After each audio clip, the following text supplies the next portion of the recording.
Hello and welcome to Mark Goldbridge. That's football. No, that's wrong. Hello and welcome to I wish it was Mark Goldbridge. That's football. I really wish we were just doing a FIFA stream on a Thursday afternoon as normal and not doing a Europa League Thursday tea time stream. But we are. That's where we are. And welcome to the United Stand. It's going to be Manchester United against Real Sociedad in Turin in the Europa League, because that's what we've got to do. And we just got to get our heads down and get on with it. That's what she said. But seriously, we've got to get on with it. And it is what it is. There are some leaked teams coming out. I am a little bit early. I did put 4:30, but then I realised the kickoff is 5 to 6. So actually 4:25 makes sense, doesn't it? So we're an hour and a half before kickoff. Because I've got no idea what time the team news comes out in this tournament, which in a way is a good thing, because it means I don't know nothing about this shit. But we have been in the Europa League recently. I'm just glad we're not in the group stage. The group stage would send you to the doctors for antidepressants. The crap places you can go in the group stage of Europa League, we never want to know. But at least in the knockout stage, you do actually have some idea of who you're going to be playing, even though they are the Poundland version of the teams you want to be playing. We want to be playing Real Madrid. We want to be playing Barcelona. We're playing Real Sociedad, who are 5th in La Liga. So early team news. 4:55 is the team news, says Matt Hodges. You see, I think you might be wrong, Matt. I don't think it comes out an hour before kickoff in Europe. I've got a funny feeling Europa League, it comes out about an hour and a quarter. So it could come out in the next sort of 15 minutes. So, we'll see how it goes. But that's just the predicted lineup. Don't get excited or depressed about it. I mean, don't tell Ricky. He will go absolutely... He'll be running around his garden with his shirt around his head. Get in, Fleck! Get in! He will absolutely love that team because it's got Matic and Dan James in it. But look, it's got Mata in it as well. He'll have his shorts off as well. Get in, Fleck! Get in! He'll love it. But team news will be 4:40, says Kalen. I think it will be out at 4:40. Shouldn't be... Leicester team news is already out, says Dev. So there you go. But I think that the team news is going to be very interesting. I'm very excited about it. I mean, look, all jokes aside, I'm actually quite looking forward to this game. Lockdown extended in Northern Ireland. Can't do this much more, says United's call. How long for, mate? Well, ours is going to get excited. Anyway, Danny says he loves early games. And to be honest with you, I'm actually really pleased that by 8:30 all this will be over. You know, it's all going to be over, which means that by 9 o'clock you can be watching a film on a Thursday night, which is brilliant. So I'm glad it's not taking up the evening this week. Next week it's an 8 o'clock kickoff. So that is... The novelty's quite nice. But what I do like about this is the fact that it is a good team that we're playing. And if we get knocked out, we learn more about this team, don't we? So, you know, I'm looking forward to that. The worst thing would be to get Astana home and away. So you expected to win and you're just going through the motions to get through to the next round. So I'm happy that we're playing somebody hard, and I'm happy that it's a test. I think United need a bloody test at the moment, and probably need a bit of a wake-up call. Like I said, we're not creating enough.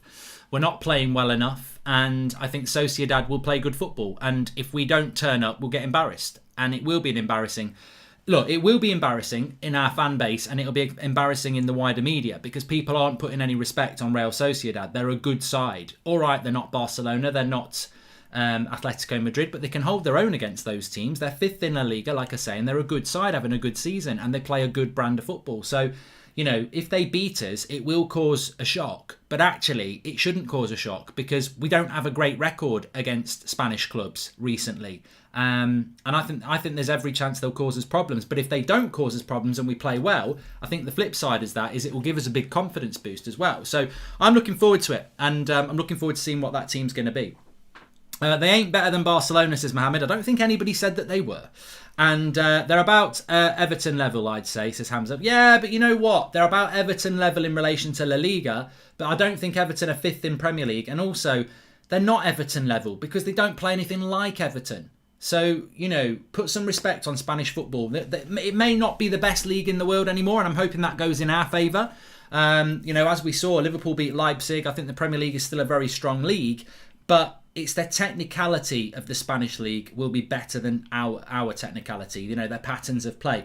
What they might do is what Sevilla did to us a couple of years ago, well, 3 years ago now, wasn't it, when Mourinho was in charge, where we went over to Sevilla, they played us off the park, De Gea played really well, they couldn't put the ball in the back of the net. we could get battered possession-wise and still get a good result. So if we don't get Rice, how about developing Garner, says Christo? Well, yeah, that would be a nice thing for him to happen. I'm not sure that he's ready yet to just step into the first team. A lot of people talking about Isaac, the lad up front for Real Sociedad. Oyazabal, can't pronounce his name. Obviously Yannisai as well. They've got some good players, and I think they'll give us a bit of a game. No Cavani, Van der Beek, and no Pogba, says Shoab. Slow sports news there, but we do know that, of course. Can I just shout out as well, United Stand Picks? Oh, I must do this very, very quickly. It's free to play. You've got to be over 18 because we give away cash prizes. Link is in the video description. If you've already downloaded United Stand Picks, you may as well play. If you haven't downloaded it, you can do it. You've got until 5 minutes before kickoff. And the way it works is there are 12 questions in relation to this game. And the questions are things like, will Man United score in the second half? Yes or no. If you get yes, you get 2 points. How many goals will Man United score? If you get it right, you get 4 points. Will Edison Cavani score? Yes or no? Well, easy points there because he ain't bloody playing, so just put no. Will Rashford assist a goal? Yes or no? Will Bruno assist a goal? Yes or no? How many shots on target will Rashford have? So there's 12 questions all to do with the game. There's a live leaderboard once the game is up and running, and the person with the highest scores will win the cash prize pot of £1,000. So the link's in the video description. It's free to play. You've got to be over 18 because there's cash prizes, but you may as well play it if you've downloaded it. And if you haven't downloaded it, get on it. Terms and conditions are in the video description, and please play responsibly. But free to enter, like I said, £1,000 cash prize pot. Get involved with it, and play against each other. Lovely stuff. Ollie will score a hat-trick, says Johnny Sounds. You've got 3 points straight away because Cavani ain't playing, so just say he won't score and you're off to a winner there. That's not the leaked team, Sabrato. We don't actually have any leaked team coming out, really. There was talk of a front three of Rashford, Greenwood and Diallo, but I ain't listening to that. I'm not going to listen to that. I don't think there's any truth in that at all. So I'd like it to happen. I would like it to happen, but I don't think it will. How's your day been? Says Alex. Good. Just finishing up the vlog to go up tomorrow. Goldbridge at home. That should be good. Played a bit of FIFA earlier. Obviously did the morning show as well. So yeah, not too bad. I hope yours has been okay. I mean, actually, it is a bit of a novelty to have a game at this time. I must admit, being live at 4:30 on a Thursday for a watch along is a bit odd, but in some ways it's quite enjoyable as well. And as I said, I'm quite excited by the fact that I was really excited when we got Sociedad. I was like, they were top of the league. They were top of La Liga at that point. I was like, yes, we want it. Cade, I've not seen a leaked lineup so far. I have seen some, but I don't trust any of them. Ideally, we'd all rather not be in this competition, says Joseph Tyrrell. But you can only play what's put in front of you. Looking forward to this game. Would love to see Mason get a few goals. I'm predicting 2-1 United, says Joseph Tyrrell. And welcome to the Members Club, Luke Harrison. You can do that by clicking the join button and you get a badge next to your name. What do you think of the new Sunderland owner, says Keith Gilmore. I don't know. And how much did Ricky pay you to put that lineup up? He'd love it. He'd absolutely love it, wouldn't he? He really would. He'd be very happy. What do you think of... I don't know anything about the Sunderland owner, so I can't really say anything about that. My score prediction, I'll wait and see the team news, but I'm going to say hopefully a win, but I think it'll be a draw. Another Orba hat-trick tonight, Mark, says Zane. Oh yeah, I forgot this is if you want to know anything about the Europa League, Zane has visited the live chat. You'll be answering your questions for the next 5 minutes before I block him. But seriously, if you do want to know anything about the Europa League, Zane will let you know because he supports Arsenal and this is they're here every year. So he knows everything about this tournament. So get your comments in and I'm sure he'll answer for you. I do think my prediction in the preview was a draw, but obviously it depends on the team. I mean, I would absolutely love Diallo to start. And what I would say is that I think, as I said this morning, if he picks Mata and doesn't pick Diallo, what's that all about? But I did see a comment from Ollie this morning, and he said, we're taking the two lads, Shortire and Diallo, to give them some experience, and if we need to use them, we can do. And I'm like, hold on a minute. Diallo isn't from the youth setup. He's a young player we bought for 35 million quid. He's not some youngster that we're taking to Italy to have an experience of what it's like to be the first team squad. And what experience is he going to get? We bought him from bloody Italy and he's played in the Champions League. So why are we taking him to Italy in the Europa League to give him a bit of experience when we bought him from Italy and he's played in the Champions League? I think Diallo is almost getting this stigma attached to him that he's a youth player. He's not a youth player. He's a young player, but he's not inexperienced. Like, he's played Serie A. He's played Champions League football. He shouldn't be being treated the same way as some of the youngsters that are going to come through that, train with the first team and get used to it. He's used to all that. I mean, a year ago, we had first teamers from Atalanta talking about how good Diallo is. He's got to be given game time. I want him to play. Zane, if I was you, I'd worry about Benfica. I think Arsenal will beat Benfica, to be honest. I don't know who Spurs and Leicester are playing. League team is Henderson, Telles, Bay, Twansebi, Williams, Matic, Fred, Mata, James, Diallo, Greenwood. That's from Declan Hurd. I'd be happy with that team, Declan, if that was the team. So Henderson, Telles, Bay, Twansebi, Williams, Matic, Fred, Mata, James, Diallo, Greenwood. I mean, it won't be that team, Declan. Definitely Maguire's going to start, so I wouldn't agree with that one. But, I wouldn't mind it if it was true. Mark, Ali said, not just for some experience, says George. All right, maybe I've got it wrong. Maybe I've got it wrong. If I have, then fair enough. And here's another leaked team: Henderson, Wan-Bissaka, Bailly, Maguire, Telles, Fred, Matic, Martial, Bruno, Mata, Greenwood, Amad Diallo on the bench. Confirmed, says Mohamed Karim. So yeah, we're getting a few leaked teams coming in now, aren't we? Which is interesting, but. We might actually get the proper team news in the next 4 minutes, I'm hoping, because I'm pretty sure it comes out an hour and a quarter before kickoff. So we should get that team news coming in very, very soon. But I think he will start Mata over Diallo, which to me is just wrong. Hi, Mark. Did you know Charlie McNeil follows you? Yep, James McGregor, I did. Good young player coming through. Little way to go yet, but what a player he is. Young talent he is. Foff, Zane, you bloody prat, says Don Ollie. And Amad Diallo is on the bench, just confirmed. Okay, that's... So Mata is starting, I think.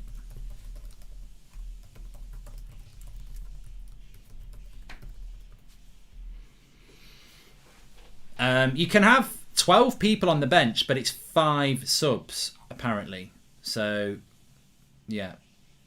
Yeah. Apparently, there's a lot of news coming in on the live comments. I hate not knowing what's good and bad news, but I'm pretty sure that Diallo is on the bench.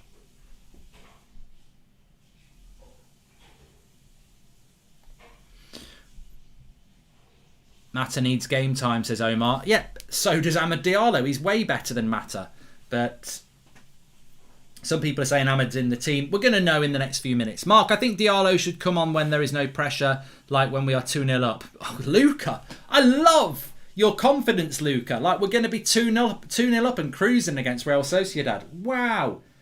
Look, I'll have some of that, Luca. I'd love that to be the case, but I really don't think we're going to be cruising anywhere. Have United cruised in any game this season, to be fair? We don't really cruise, do we? Mark, have you heard about the new Champions League format? It appears that the Premier League will have 5 teams if it is up for next season. 5th might not sack Ollie, says Gabriel Noel. Well, it's getting a bit stupid now, isn't it? Short tire is pronounced shore tire, says Andy Wardman. Thank you. And that's my opinion as well, says Abdurrahman. Mata needs a footstool to avoid injury, says Callum Murray. And Mark, what's your favourite pet? Says Radu. Sociedad are good. They are good. They are good. And Xerek's got another leaked team here, which I'm not going to read because it's got Paul Pogba in it. At least he's having a laugh with us. Premier League deserves to have 5 teams, says Panda. But yeah, but it just... we were cruising against Leeds, to be fair to Cinder. We were. Hi, Mark. You're the father I never had, says Gladen. Thanks everyone who's tuning in, by the way. Please smash a like on the video. Just going to see if I can get a bit of team news for you because it's getting a bit silly here. I want to get a bit of clarity. Bit of clarity in the team news.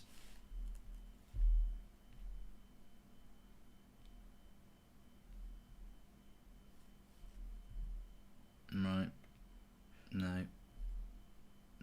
Nothing there yet. United's a way better team than Sociedad. Well, I don't actually think you can confirm that with any clarity, to be honest with you. I don't actually think it's possible to say that at the moment, because we haven't really seen any English clubs playing Spanish clubs, have we? Looking forward to our game tonight. Might be a tough one for our defence. Come on, United, says Luke Harrison. No, they've not put the team out yet. I thought that the team would be out now, but I've not got it for you yet. Let me hold on. No.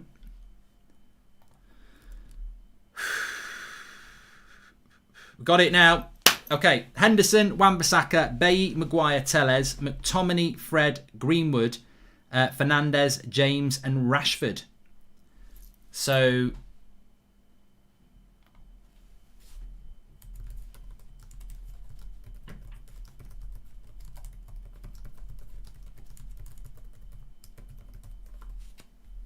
Diallo on the bench then, and Dan James starts. So let's change this team on the screen for you. So Greenwood looks like he's down the middle. Fernandez, James and Rashford. So it looks like we're going to be playing Rashford down the right-hand side. So let's remove Juan Mata.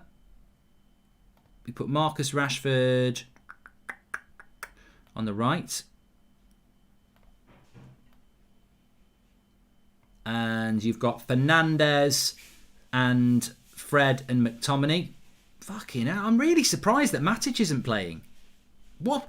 Can somebody tell me what the point is in Nemanja Matic now? I really don't see the point in Matic being at the bloody club. Why are we picking our strongest midfield three when we've got a game on Sunday? I just don't really understand what he's doing with this side. Henderson, Wan-Bissaka, Bailly, Maguire and Telles. So I have got the back four right, but I don't know about that. I don't know what people think about that, but I'm not overly happy that McFred are playing in the midfield. Picking our strongest midfield in a game like this. I can't believe Matic isn't starting. I don't see the point in having Nemanja Matic at the club anymore. It doesn't seem to make any sense at all. But the team news is out, and that is it on the screen. You know, I mean, look, I do not overreact to team news anymore. I don't think there's any point. We could go and win the game 4-0, in which case it's a great team. I'm not. I've got to be honest. I wish nothing. I hope Dan James plays well, but the reality is that I don't really. I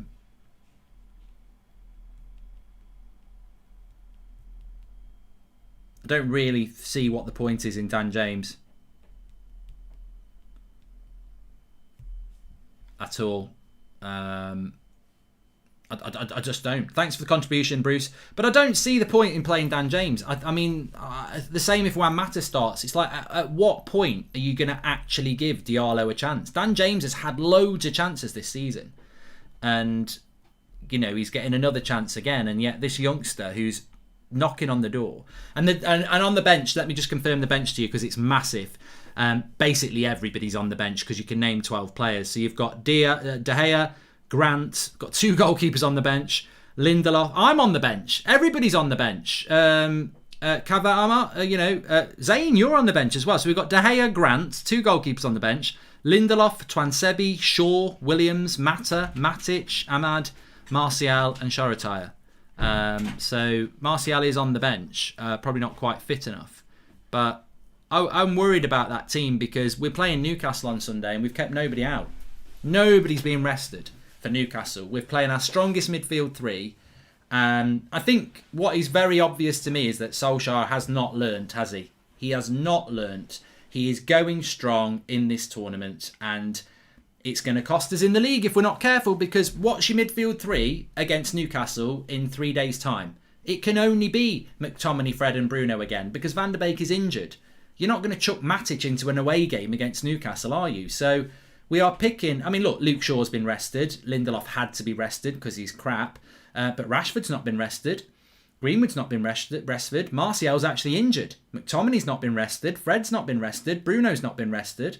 It's worrying. It's worrying. We've got a real injury issue with Cavani, Van der Beek and Pogba out. And we're not rotating the team at all, really. We in the midfield, that worries me. I can't believe he's not picked Matic. How many chances does Dan James get? Tried and tested and not good enough, says Cade. Dan James over Ahmad, even off monetary value. Ahmad should get priority. Nice to see Shoretire on the bench, though, says Joshua Bowater. I reckon Solskjaer is hell-bent on getting McTominay out there since he's been cracking out a few goals this season, but we do need a defensive midfield, to be honest, says Luke Garrett. And why play one of your most threatening forwards out of position? Rashford should never play on the right. It's just daft, says T-Man. I think we're going to struggle tonight. I really do. I hope I'm wrong. Because I'd like to see us get a bit of confidence, but I'm worried about that team big time because I think they're going to get bypassed. I think we're not. You remember what I said in the preview that I think Sociedad are going to boss the ball. I can't see how they're not going to boss the ball with that midfield. I think they're going to boss the ball. But having said that, Eric Bailly playing gives me confidence. I'm glad it's not the Chuckle brothers at the back. As I said, I'd rather play Ant and Deck at the back because at least they'd be entertaining.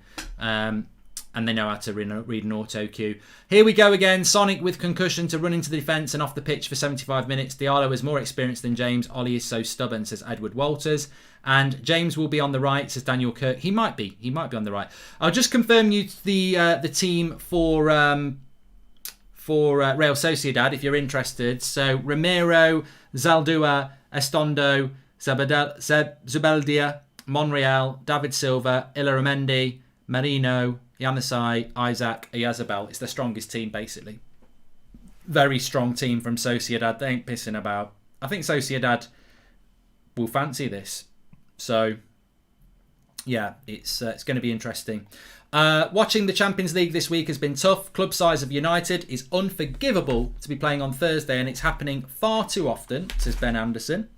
And also, we've got Daniel Kirk, says James will be on the right. We've done that as well. So what's your thoughts on the team, everybody? That is the team there. Mark, you jinxed it. Now we're going to win 3-0, says Bender. I hope we do win. I think it'd be a fantastic result if we can win this game. I really do think Sociedad are a good side. And I'd be very, very happy if we can win this game. But my main concern is, this is not about being Ollie out or, dissing his tactics or anything like that. We've not even kicked off yet, so I can't really say that. My main concern, my main reaction to that team news, it's not ranty, it's not what the hell are you doing, it's not, anything like that. My concern is when I look at that team there, is that what the fuck are we going to do against Newcastle on Sunday? Like, we are being hunted down. We're not comfortable in the top four. I don't know why people think we're comfortable in top four. We're not. We've taken 6 points from 15 and we are being hunted down. Our next 3 games in the Premier League are Newcastle, Chelsea and Man City. We've got to beat Newcastle on Sunday or in 3 games' time we'll probably be 5th. So what worries me about that team is we are playing in Italy with basically pretty much our best team. And all right, Luke Shaw's not playing and De Gea's not playing. But look, Wan-Bissaka's playing, Maguire's playing, McTominay and Fred are playing, Bruno's playing, Rashford's playing, Greenwood's playing. Who's being rested? Where's the freshness for Sunday? And why is there no freshness for Sunday? Why are we prioritising the Europa League and potentially hindering the Premier League? And this is what I mean about Solskjaer. He doesn't know how to prioritise. He wants to win something, so it's try everything. He's like that guy who's playing blackjack and he's putting his money onto all different cards. We needed to use Matic. Matic tonight not playing is the one that's annoying me the most because we needed some freshness. I mean, if I'm Steve Bruce, I'm licking my lips. And not because it's chip night, but because he knows most of those players that United have picked tonight are playing again on Sunday. And he's got a whole week off. And he's like, right, extra running tomorrow. I want your fitness and energy levels at 100% because we can smother United. They're going to be tired. Ollie's got 0 bollocks. So afraid to change things up. Frustrating, says Peter Leader. Well, I'm not bothered about... Well, yeah, I suppose that's a good point. It's not really that, though. My honest concern is, what the bloody hell are we going to do against Newcastle on Sunday? Because there's a very big excuse that we're going to be tired. But he can't come out and say that when he's got players to rotate with. Not going to lie, I'm happy that Janusaj gets a chance against us tonight. Just hope he doesn't do well and wins them the game or something, says JJ Giles. Clearly, this is a counter-attacking lineup. What's your suggestion on midfield, says Per-Erik Klassen. And Matic, Mata and Martial should have started ahead of McTominay, Bruno and Rashford tonight. Absolutely stunned by that lineup. What are we prioritising, says Prem Prodigy. Yeah, that's my main concern. It's just that, you know, really concerned with that team. Because it's...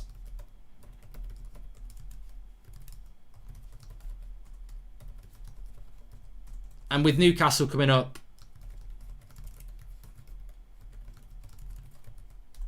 on Sunday, we could be in trouble. Matic should have started as well.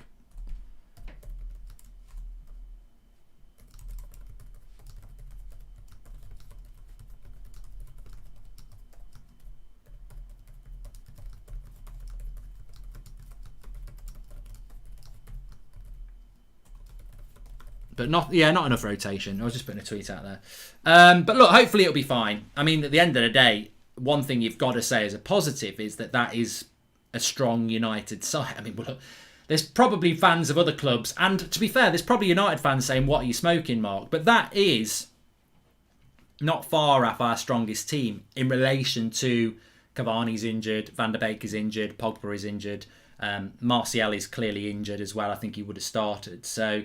And obviously Luke Shaw's been rested for Telles, which had to happen. You know, that had to happen.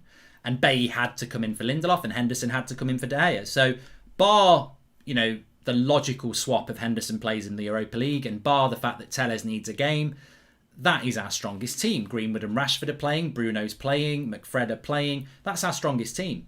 So... yeah, sorry about my 8 o'clock show comment earlier. Was a bad joke, says Graham Farrell. Thanks for all the content. Can't wait to see Diallo playing someday, says Graham.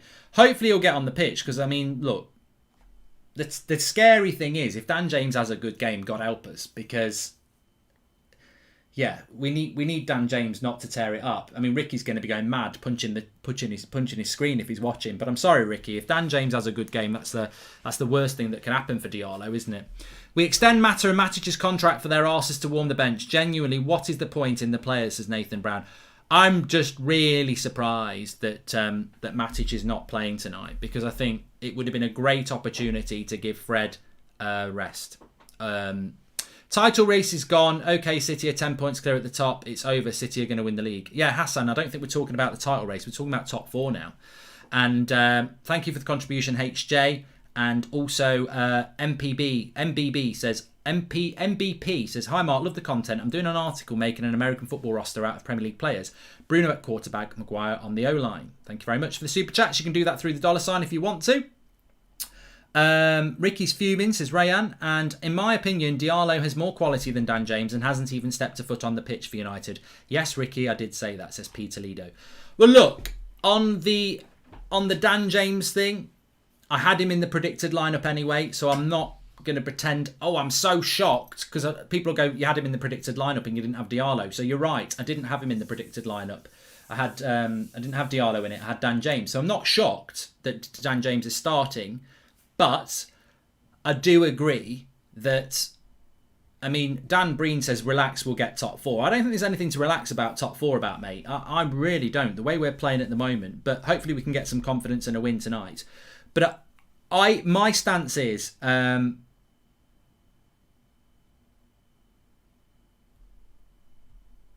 my issue with Dan James is that he's had his chance.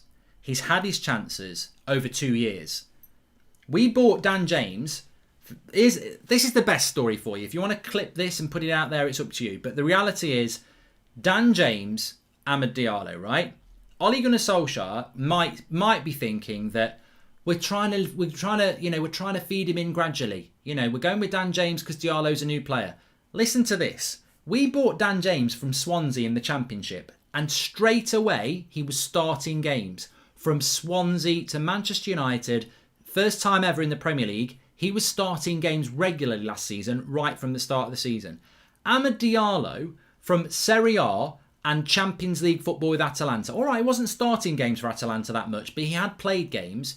He's been here now for weeks and he still hasn't kicked a ball for Man United. So tell me, now why Diallo is not getting game time and Dan James is, when Dan James went straight into the team from the Championship, but Diallo, no. I don't really understand why we're not using Diallo. As I said, how many weeks ago was it on that Friday night show where I said someone's told me Diallo is absolutely tearing it up in training. Tearing it up. And I don't really understand why. He's not a kid. He's not somebody who's never played first team football. He's played Champions League football with Atalanta. He's played Serie A football with Atalanta. We're in the Europa League. Why can he not start the game tonight? Why is Dan James starting ahead of Diallo? Now, if it's the plan to give Dan James 10 minutes, and then no, but look, I just think give him some bloody game time. Like, give him a chance. Dan James has had his chance. Dan James shouldn't even be at the club anymore. He should have gone on loan when Ollie wanted him to go on loan at the start of the season. Yet he's still here taking game time off somebody who should be starting. But that's my opinion. And I know Ricky's going mad, so I've got to, I hope Dan James does all right. Play a weak team and lose and everyone's Ollie out. Play a strong team, then everyone's complaining about rotation. It's always a lose-lose situation for Ollie. I think that is a very intelligent point by Reddit Hunter, and I said this last night. A lot of people are like, we don't need to take this seriously, but when we lose, he'll get the stick. You are right. It is a lose-lose situation. You're absolutely correct. You're absolute. But you know what? Managing Manchester United a lot of the time is a lose-lose situation. Mark, have you heard of Manuel Locatelli? Definitely a great midfield option we should get for not a lot. Plays for Sassuolo and a holding midfielder, says Ola. Thank you very much for that one. What do you think we will get out of our next 5? Out of Europa and 3-4 points out of Newcastle, Chelsea, City and West Ham for me, top 4 in danger. And per Eric Klassen, it's not the manager who should make what priority. This should come from the club sporting director, in my opinion, says Per Eric Klassen. I know there's an argument for it, but Hendo for Dave. Dave knows the Spanish league, so should be starting this. Risky from Ollie. Hendo, no European experience, says Martin B. Let's call a spade a spade. James has no final product and Diallo does. Ollie's pissing up again, says Cade. And Ollie's prioritising a trophy in Champions League next season. Only the Europa League can do that, according to him, says Arca. I mean, look. Some really good points there. What Reddit is saying is true. I do agree that we can only, he can only get criticism, Ole Gunnar Solskjaer, in relation to this game, in relation to what he does.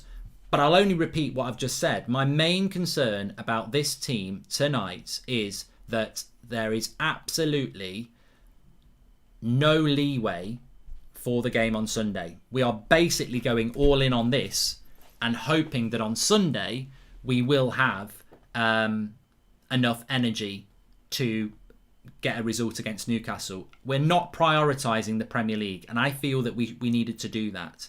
So, yeah, that's what worries me the most, is that we have put ourselves into that situation. Now, I'm just going to try this Marcus Rashford here and see if it works a little bit better. I've had a bit of a problem, you see. The other one is he's doing it as well. Let's pull it down. No, don't just start doing this. Players. Drop it in there. Get rid of Rashford. Go to there.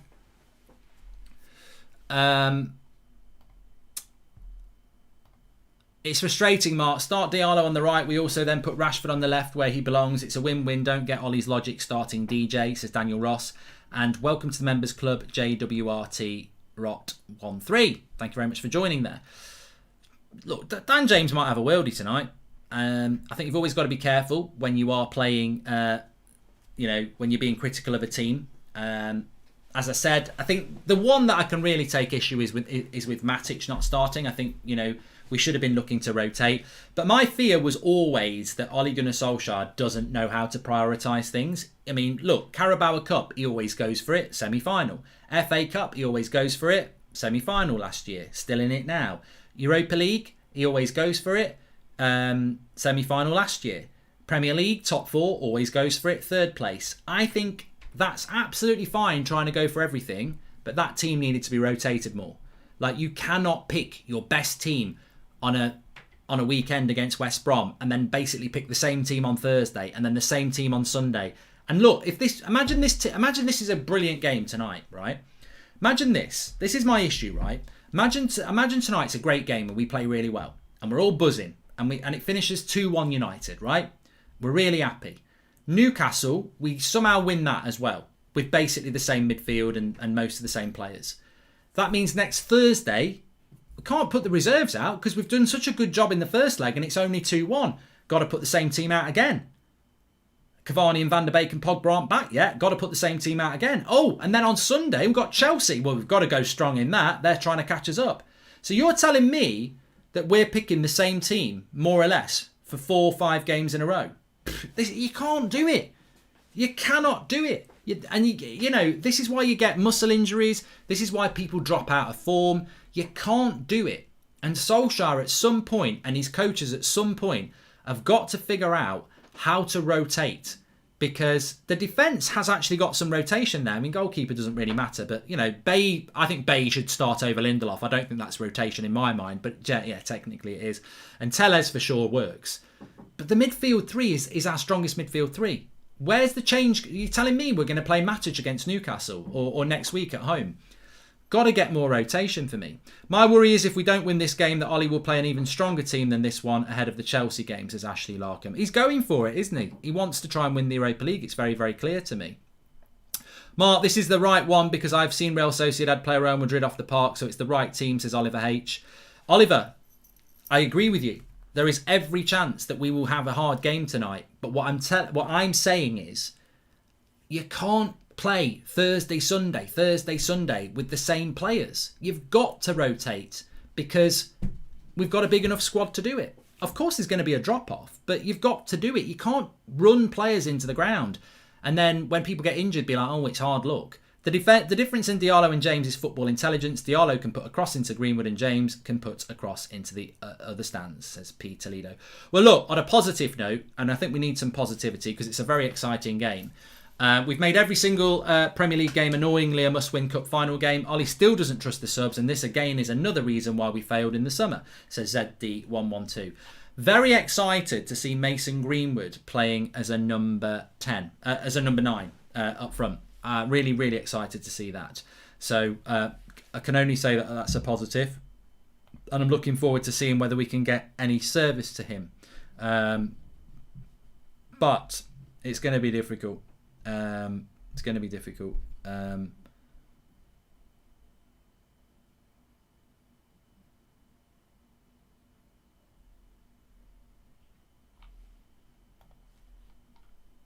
Rashford is playing number 9, says Aban. Okay, I've just seen that Rashford might be playing number 9. Ollie thinks he's playing foot, keeps picking the same team and thinks he can play fitness cards to his favourite. You know what? If Rashford's playing at number 9, and I'm going to swap it because actually I think it's actually logical that will happen. If Rashford's playing at number 9, that's another player playing out of position. He is no way a number 9, in my opinion. I don't think Marcus Rashford works well as a number 9. But we'll put him in as a number 9. But I don't think he's a very good one, to be honest with you. So I put Rashford number 9. We need speed of James. Diallo is too slow. Chelsea, have you ever watched Diallo? Diallo ain't slow. Clearly, Ollie like Bay is only the injuries that keep Lindelof playing. Smile Mark, this will be good, says Chelsea. Hope Diallo actually plays and isn't just there for a holiday, says Tom Reedshaw. And Ollie thinks he's playing. Yeah, I've done that one. Interesting. So, look, we've got the team news. What I want to know from you now is, what's your score prediction? Get in the video description, get in the live comments and tell me what your score prediction is. I predicted a draw in the preview. It's a strong Real Sociedad side. I'm not changing. I think it's going to be a draw. I think if Sociedad are really clinical, they'll win. But I think it's going to be a draw. On paper, I'm worried about that United side. I do not think we're very obviously going to play on the counter attack, aren't we? Which, in honesty, Solskjaer, Sir Alex Ferguson used to do this quite a lot in Europe, and maybe that's what Ollie's thinking of doing. We're clearly going to let them have the ball, and we're going to clearly try and hit them on the break. So I think I'm going to go with a draw. 2-2, I think. But then again, they're very well organised. But I'm worried about this game. I am worried about it, but I think it's going to be an interesting one as well, so we'll see how it goes. Please subscribe, by the way, bottom right-hand corner. I've not even said this tonight. We are on the road to 1 million subscribers, so please subscribe, bottom right-hand corner. You're very welcome. If you haven't subscribed, bottom right-hand corner to do it. Thank you for the super chat there from Joshua Lucas. I actually disagree, says Monas, for a change. Interesting. He says, I see 4 changes to our starting team. Ollie may still rotate for Newcastle with Cavani, Van der Beek and Matic. You do know that Cavani and Van der Beek are injured, mate. They're not going to be back. Well, look, I hope they're back, but with muscle strains, very unlikely that they're going to be back in 2 days' time, is it? They're injured. So there. As for the 4 changes, Henderson was always going to go in goal in the cup games, so that's not a change. Tellez is a bloody top 5 left back in the world last season, so he's got to be given game time. You can't keep playing Luke Shaw, so I don't really see that as rotation. I think that has to happen. Lindelof is shit and has got a bad back, so I don't really see that as rotation either.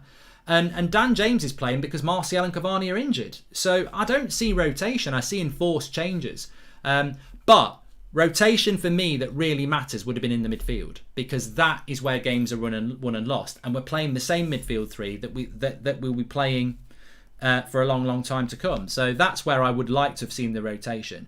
When you prioritise everything, then you prioritise nothing, says Steve Lebo. It's impossible to put all eggs in one basket, and this is going to hurt Ollie and United. We might get away with it, but we'll be very lucky, Steve. What we're basically trying to do is get to a situation whereby we can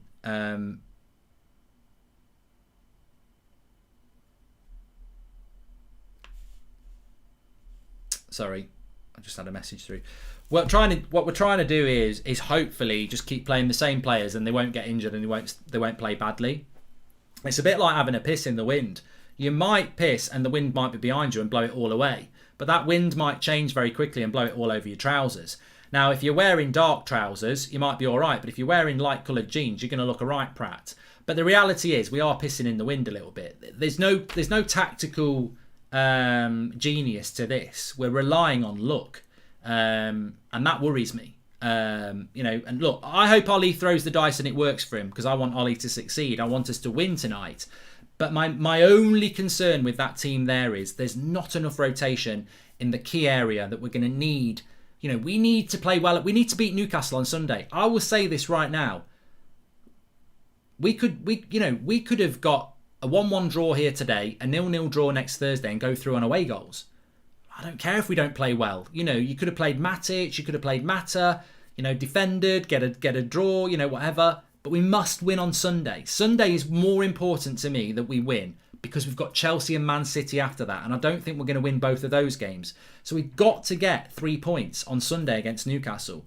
That would have been my priority as Solskjaer. It would not have been, let's go and play McTominay, Fred and Bruno, and then let's go and play them again on Sunday. I can't understand why Matic isn't playing. That's the only thing I have a problem with, because I'm worried.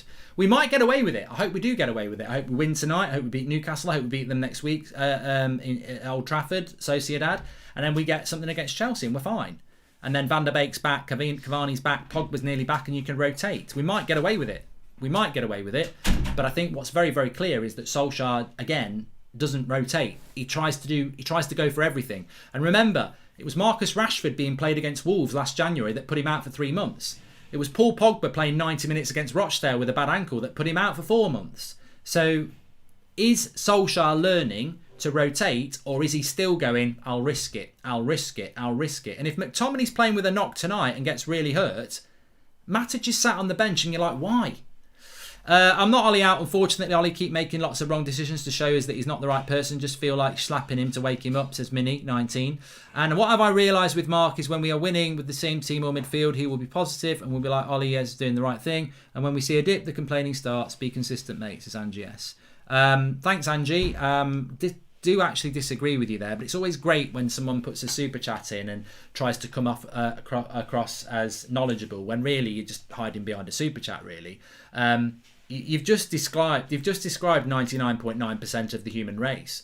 When things are going well, people will be positive because they want to be positive about it. When things are going bad, people will be constructive because they can see ways that we could improve. I don't actually understand what you're on about there, Angie. So basically what you want me to do is stay happy and positive throughout.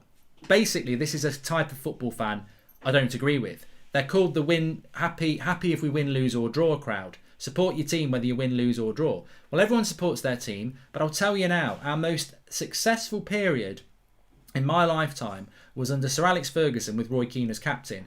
And when we didn't win games, they didn't come out and go, that's fine, that's acceptable. They came out and went, this is not acceptable. We will be bouncing back. You can take that for sure, because that wasn't good enough today. So don't tell me that when we're not playing well, fans can't come out and say, don't agree with that, not happy with that. Because if you've actually supported this club for anything over 20 years, you will already know how this football club is meant to work, because this is how it worked under Sir Alex and it worked with Roy Keane.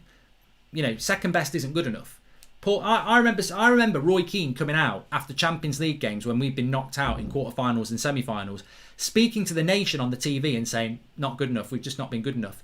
Then players ain't, we're not good enough. Collectively, we're not good enough. We should have bought a couple of players. This was our captain. People forget that this, you know, they think we live in this world now where, you know, fans are being vocal on social media and it's the worst thing ever. We used to have a captain coming out after the game criticising that we hadn't bought enough players. You know, no wonder we've been knocked out of Champions League. We didn't build on what we had last year. And that was our captain. But people think because we live in the now and we've got all this social media that people have never been so vocal. I actually think when it comes to footballers, you know, imagine Harry Maguire coming out after a game and saying, yeah, we should have bought a centre-back in the summer, really. It's costing us. Roy Keane would have done that. He used to do that. So don't pretend that, you know, we've all got to be super positive. Constructive criticism is exactly what's needed. Expressing your concerns is exactly what's needed. I want Solskjaer to be Manchester United manager and win the title. That's all I want. I'm not Ollie out. I've said let's see where we are in May. But I'm not going to not put the red flag up when I see things that are honestly a concern to me, because that's not being true to all the other people in there who might be Ollie out or Ollie in or you know, you've got to be true to yourself. And I've got to be honest, that team worries me because it's basically our first choice midfield. Where's the priority? In my opinion, you've got to prioritise either Europa League or Premier League, and you can't do both. And I can't see any prioritisation here. All I can see is, let's pick our best team. Let's pick our best team. Let's pick our best team. Mark, we will never play consistent, attractive, entertaining football with McFred in the midfield. Most of what they do is pass the ball side to side. So, Alawale, I mean, look, that's a progression of the conversation. Creativity from the midfield. Let's look at the team that we've got here. We've got Rashford at number 9, by the looks of it. I don't like him at number 9. Doesn't play well with his back to goal. Got Dan James on the left, who basically gets his head down and runs. We've got McTominay and Fred, who, to be honest, haven't really provided much creativity from the midfield recently. You've got Greenwood, who looks good. Bruno is obviously our best player, but is there enough quality around him? Dan James doesn't have any football intelligence. Marcus Rashford, I don't think is a good number 9. No creativity behind him. I think Bruno could suffer tonight, realistically. But on the other hand, maybe we'll find some creativity from the midfield. Maybe there's going to be a tactical master plan. Maybe Rashford's going to tear that defence apart with his speed. You know, you got to hope. The Glazers need to learn from what they did with the Buccaneers. Great players win championships, must make a splash in the summer or it will more of this. The manager won't even matter, says Andrew Rossi. To be fair, we were crediting Ollie not too long ago for his rotation or enforced changes. He still has the things to learn, but Gollum has my full support, says Monas. And the world has become too soft. Standards changed. If someone comes out and criticises the club, they'll be gone in the morning, says Sam. And the coaches rotate the front 3 in game. That's why I think it's James, not Matter. I hope we score early and haul the starters off, but unlikely, says Greg Basham. Thanks for everyone getting involved, by the way. Got nearly 25,000 people watching. We're kicking off in about 40 minutes. It kicks off at 5 to 6 UK time. So please subscribe, by the way. Bottom right hand corner. Let's see how we're doing for that. We're on this road to 1 million now. Let's have a look. Bottom right hand corner to subscribe. We're trying to get up to 988 tonight. We're about 500 subscribers away. So bottom right hand corner to subscribe. Please click it now if you haven't. That would be great. And also, a little one for you lot as well. If you've downloaded United Stand Picks, if you've already downloaded it, make sure you play it. Another £1,000 cash prize pot we're giving away for the game today. 12 in-game questions. That doesn't mean you answer them in-game. Get onto it now. Answer the questions. It's things like, will Rashford get an assist? Will Bruno get an assist? Will United score in the second half? How many goals will they score? 12 questions all about the game. You've got until 5 minutes before kickoff to get your questions in. You must be over 18 for the simple reason that we're giving away cash prizes. It's a £1,000 cash prize pot. There's a live leaderboard once the game's up and running. Those with the top points at the end will win the cash prize pot. Free to enter. Terms and conditions are in the video description. Play responsibly, but you must be over 18 because we're giving cash away. Links in the video description to download it and play. And we're doing it for most of the games at the moment. So once you've downloaded it, some of you already have, make sure you keep playing because it's free to play. Mark, do you think Ollie has been told he must win something or you're out, says Paul Heighton? I hope not, because that would be ridiculously thick to do that. You can't just say you've got to win something, because if he comes second... Well, imagine if he wins the FA Cup and finishes 5th, and then Woodward says you're fired, and he goes, you told me to win something. You know, second place is better than winning the FA Cup. We all want to win a trophy because it's actually something physical, but it's not actually as important as getting the Champions League, is it? Has Paul developed an injury bug? It seems he gets every year. I would sell him in the summer, says the Glazers. And Mark, do you think Ollie has been told he must win something or you're out? I've read that one. And used to love the honesty from Keane. Nowadays they insult our intelligence with excuses. Bruno seems the only player showing genuine emotion, says Bjorn. I find it funny because I do remember, I'm older than a lot of you, maybe not all of you, but Shola is on the bench, yes, Kozo, because I think we can name loads of players. I mean, we've got 2 goalkeepers on the bench.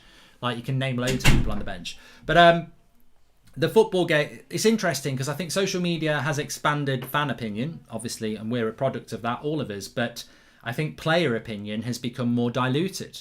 The thing about Bruno is sometimes you think he's too honest, but actually he's not. He's just expressing an opinion that is actually valid when he says we need to do better. But I do remember those posts. I mean, Roy Keane, when United used to get knocked out of the Champions League and Roy Keane walked out, you knew you were going to get something. You knew he was going to come out with something, whether it's the prawn sandwich brigade or, we weren't good enough. Some of them players need to look at themselves. We should have bought players in the summer. These were all the things that he used to come out with. And it was refreshingly honest when you were pissed off that your captain came out and said exactly what you thought. But over the years, they've stopped all that. And now you can watch a game of football, you can see what's gone wrong, and then your captain can come out and say, we didn't do anything wrong, we were really unlucky, everyone's against us. And you're like, now you're treating us like idiots. This never used to happen. So it's gone the other way, hasn't it, really? Jen says, hi Mark, I've been watching the United stand since 27,000 subscribers. And it's as good now as it was then. I like to think it's better, Jen, but 27,000 subscribers, bloody hell. I know there are some old school people who've been with us for that long, but it's amazing, absolutely amazing. So please subscribe, by the way. It doesn't matter when you join us. You might have just joined us tonight, but fantastic community, and it's amazing that we have still got people who've been there that long. Do you think our club's attractive enough for players like Mbappe or Haaland, not just for our history, but our current form? Says Adam to do. Mate, Manchester United is attractive to any player. The problem is, Mbappe or Haaland would be more likely to go to Chelsea. Manchester United are as attractive, or if not more attractive than Chelsea. But footballers don't really care about the size of a club. It does matter, but it's about the negotiations. It's about the professionality. It's about what you're being offered. Chelsea will deal with it properly because they're a very efficient, well-run club. Man United, we're not very good at transfers. That'll be the problem. We didn't get Haaland because we're not good at transfer negotiations. We didn't get Bellingham because we're not good at transfer negotiations. Same with Sancho. It's not about the size of the club. It's the negotiations that we mess up. Do you think Ollie is trying to win the first leg comfortably so it's one less game we have to play full strength? Definitely a risk, but could be... De Gea is the diff. There's no way... Well, look, I hope I'm wrong on this. I'd love to be wrong on this, but there's no way that team is going to beat Sociedad 3 or 4-0. Not unless there's like a red card or something like that. That's not going to happen. This is going to be a tight game. And we're going to have to play a strong team next Thursday as well. And then we've got Newcastle and we've got Chelsea next week. We need to get really lucky because we're going to be very tired and we could pick up another big injury in the next... I mean, look, Rashford to me, I think... It's amazing how fit Rashford stayed this season. He can't be far off an injury just because of... like when you play Football Manager or you play FIFA and a player who's overplayed, their fitness drops and it puts them in the red zone for an injury. I feel like Rashford's been like that for weeks. I'm excited to see Tellez against some European teams. I feel like his game might suit continental football, says Bryce Jones. If we do swap Pogba for Ronaldo, will it solve our creativity issues? Ronaldo would encounter the same problem Cavani and Martial have, lack of chances, says Pranay. I love you, Mark. I'll donate £100 super chat when you hit 1 million subscribers. I remember the day when you did United Stand in your kitchen and Boxing Day versus Newcastle with your kids, says Andrew C. Yeah, I remember that. Never worked with kids again on a live stream. It was... I'd been down the pub though, so it was all right. But that is the confirmed first team because we are kicking off in 35 minutes. So yes, it is. Sick Ned says I think Sociedad are going to win. Did you see Sancho yesterday? He was killing it, says Jens. Yeah, I spoke about that this morning. And 13k away. I remember when we were on 60k, says Ice T. And Mark, do you think we should? I'm not going to talk about transfers. And hi Mark, I think Gundogan is having the season Van der Beek would be having goals and assists, bossing the game if only he got tame times. That says Donny Lewis. I think if Van der Beek was at Man City, he'd be one of the better players in the Premier League this season. It's just Ollie doesn't know how to use him. I don't think Ollie wanted to use him, and I think that's our biggest issue. I want Sociedad to win, so my... Oh, that doesn't make any sense to me. It's good that Bay's starting, says Gabriel Bell. Well, yeah, let's have a look at that team for a moment and talk about a few positives. I think Eric Bay starting is a big plus. Isaac up front for Sociedad is mobile and physical. So, I mean, I would have been terrified if it had been Lindelof and Maguire against him. My slight concern is that Eric Bay should be starting more games, and it's interesting that we throw him into a game where we're probably playing against the best striker we've played against in a long time. So it's not rotation, is it? This is actually putting Bay in against a hard player. But Maguire should respond well to that as well. So I'd expect to see Harry have a good game tonight. I think Maguire, this is, I'm not putting my reputation on the line, but I'm sort of risking it by saying that I think Maguire will have a good game tonight. I don't actually think Maguire's a terrible player. I just think he's a terrible player with a partnership like Lindelof. So, I think that Maguire and Bay is going to be interesting to watch. Wan-Bissaka against the Azabel is going to be very interesting because he's their best player, Sociedad. Januzaj against Tellez. I'm excited to see Tellez for the same reason somebody else said. Continental football should suit him. This is his bread and butter. Midfield 3. We shouldn't be playing that midfield 3. It's our best midfield 3 playing yet again. Where's the creativity going to come from? Are they going to get tired? But look, if they play well, we might do all right. Fred and McTominay have played well in the past. Hopefully they will play well. Look, if we replicate what happened against Leeds, Dan James played against Leeds. So, the front 3 worry me a little bit. I think Greenwood looks like he's doing well. Rashford at number 9 worries me. I don't think he's a number 9. Dan James on the left worries me. I don't think he's a... No, I'm not going to say that. But look, there are issues with that United team, but it could go the other way. We could overwhelm Real Sociedad. They might really struggle with us. But the way I think this game is going to go, and I'll be very surprised if I'm wrong, is that Sociedad will have a lot of the ball. We will look to hit them on the break. And I don't think that will be by surprise. I think that will be by design. I think Solskjaer is purposely going to try and hit them on the break and soak them up. However, that would be a misuse of Eric Bay, who allows you to play a high line. So, maybe we will see a high press. The only thing I can think is that in Ollie's mind is that we can win on Sunday with a tired side, so he wants a good result tonight to rotate at home. It's a risk because Newcastle, whilst they didn't play very well against Chelsea the other night, they have got a week off. They haven't got Callum Wilson. I mean, look, I think you're right. I think that's exactly what Ole Gunnar Solskjaer is doing. I think he has put a week inside. I think he has gone strong, hoping that he can go strong again against Newcastle. Hi, Mark. Not saying Ollie is perfect, but he does seem to be the perfect example of damned if he does and damned if he doesn't. Over time, has got criticised for certain things both ways when he does, doesn't, says Agam. I think, if I'm absolutely honest on this, and Lil Dor says I'm calling it now, we're going to concede a cross. If I'm absolutely honest, I didn't get mad about that team, did I? I was disappointed with it, but the only 2 things I would change in that team, it's really 2 positions I would change. I wouldn't have started Dan James, I would have started Diallo, and I would have started Matic instead of Fred. That's the only 2 changes I would have made. Diallo would have started instead of James because he deserves to start, and Dan James has had his chance and been very disappointing. So that's nothing to do with rotation, really, because James is technically rotation. I just would have started Diallo. So I disagree with that position. And Matic playing instead of Fred would have meant that on Sunday against Newcastle, Fred would be fresh. And Matic, what is the point in Matic now? Like, I don't understand why we've got Matic anymore. Like, he doesn't play. He just doesn't play. And surely this was a perfect game to play Matic. So that's the one, really, that I don't understand why we hadn't played Matic. Because in a game like this, with his experience, where you're going to be playing counter-attacking anyway, why not play Matic? He's positionally better than Fred anyway. But maybe it's mobility. I don't know. The game kicks off at 5:55, so half an hour. We're going to get Flex on in a minute. But apart from that, Thomas says, I disagree because Diallo hasn't played at all. Well, I disagree with you, Thomas. Look, what we're going to do, never play him because he's never played at all. Some point you've got to play him.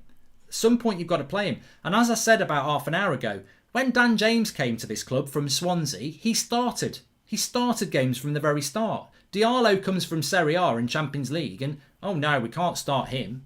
Don't be ridiculous. You can't start a new signing. No, we can't do anything like that. But look, it's just my opinion. Hope Sociedad play with you. Horrible lot the night. Brian Phillips, you need to learn to put your sentences together better. Subhadeep, thank you for the super chat. Hi Mark, if you had 5 minutes with Ollie, what advice would you give for him for the rest of the season? Hey Keane, look, I'm not going to give Ole Gunnar Solskjaer any advice. I'm not arrogant like that. He's the manager of Manchester United. He's doing a good job this season, despite what people think. He didn't get backed in the summer, which was a disgrace, and I'll always bring that up. We are second in the league, which I think is a big achievement. I'm concerned. I wouldn't give him any advice. I would, if I had 5 minutes with Ollie, I'd say, Ollie, if you want to convince me, fine. But my concern is we've got 14 games left in the league. We're second place, but only by 4 points. 14 games is 42 points. That's a lot of points, and you are not rotating that midfield. And it looks to me like you're going strong in the Europa League and the Premier League. We can't do that. I'm worried that in a couple of weeks you're going to be doing a press conference with Pogba, Van der Beek, Fred, Rashford injured, as well as Cavani. And then we're screwed. You've got to wrap some of these players up in cotton wool and play the long game. And for me, the priority should have been on Sunday. But look, if we win on Sunday and we win tonight and we win next Thursday and we beat Chelsea, and then when you get Pogba and Van der Beek back, then you've got that strength in depth again. It's a gamble. We need to win this big to get a rest for Bruno, Rash and McFrud next week. Greenwood has to play 9 today, please, instead of Rashford, says just me. I think it might just be me, but I think on that, I cannot see a situation where we will be resting Bruno and Rashford next week against Sociedad, because I think anybody who thinks that is sleeping on Sociedad. They're too good. We're not going into this game to win 3 or 4-0. That totally misinterprets the quality of Real Sociedad. They're 5th in La Liga. They have been top of La Liga. They're too good. We're not going to go and do that. If we did do that, I'm applauding the team off the pitch, because I don't think we can do it. I think Ollie should get manager of the season with the crap he takes from Ed, says James Brownlee, and some of the fans with 2 hands tied behind his back. Ollie in. Billy Donovan, when is Mason going to get a run up front? You see he's becoming a right winger in his position, but he has to get runs up top. He's the best finisher, says Billy Donovan. Look at Ferran Torres at City in a similar situation to Ahmed and gets game time. Squad rotation is crucial for teams playing midweek and weekend, says Thomas Bennett. Mark, I feel it would be better if we play Rashford from the middle and Greenwood from the right wing, as Mason recently improved his crossing. What do you think? I don't like Rashford as a number 9. I don't think he plays well with his back to goal. Hi Mark, would Ahmed be classed as a product of our academy as he has played there? No. Kian, he's only played like a couple of games there. He wouldn't be classed as that. Not for me anyway. But let's get Flex on and see what he has to say. Good evening, Flex. How are you? Can you hear me? I can hear you, man. I can hear you. Good.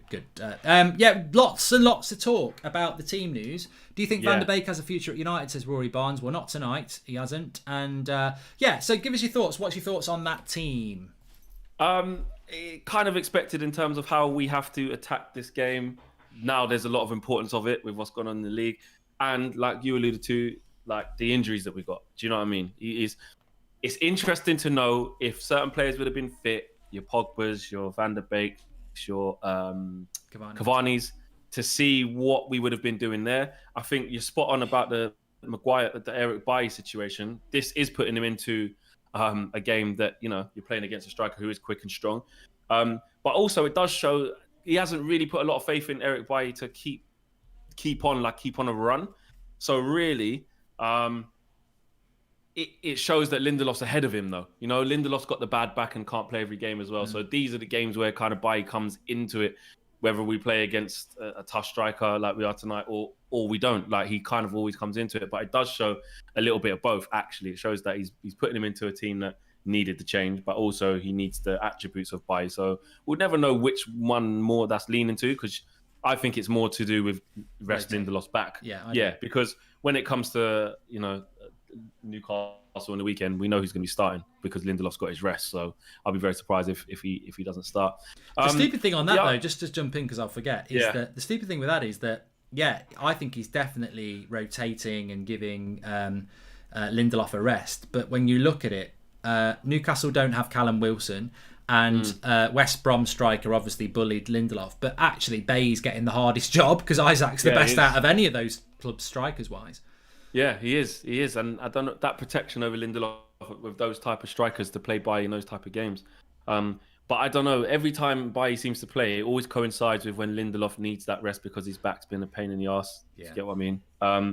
And we just always know once Lindelof has kind of recharged his batteries, Ollie's bringing him back in.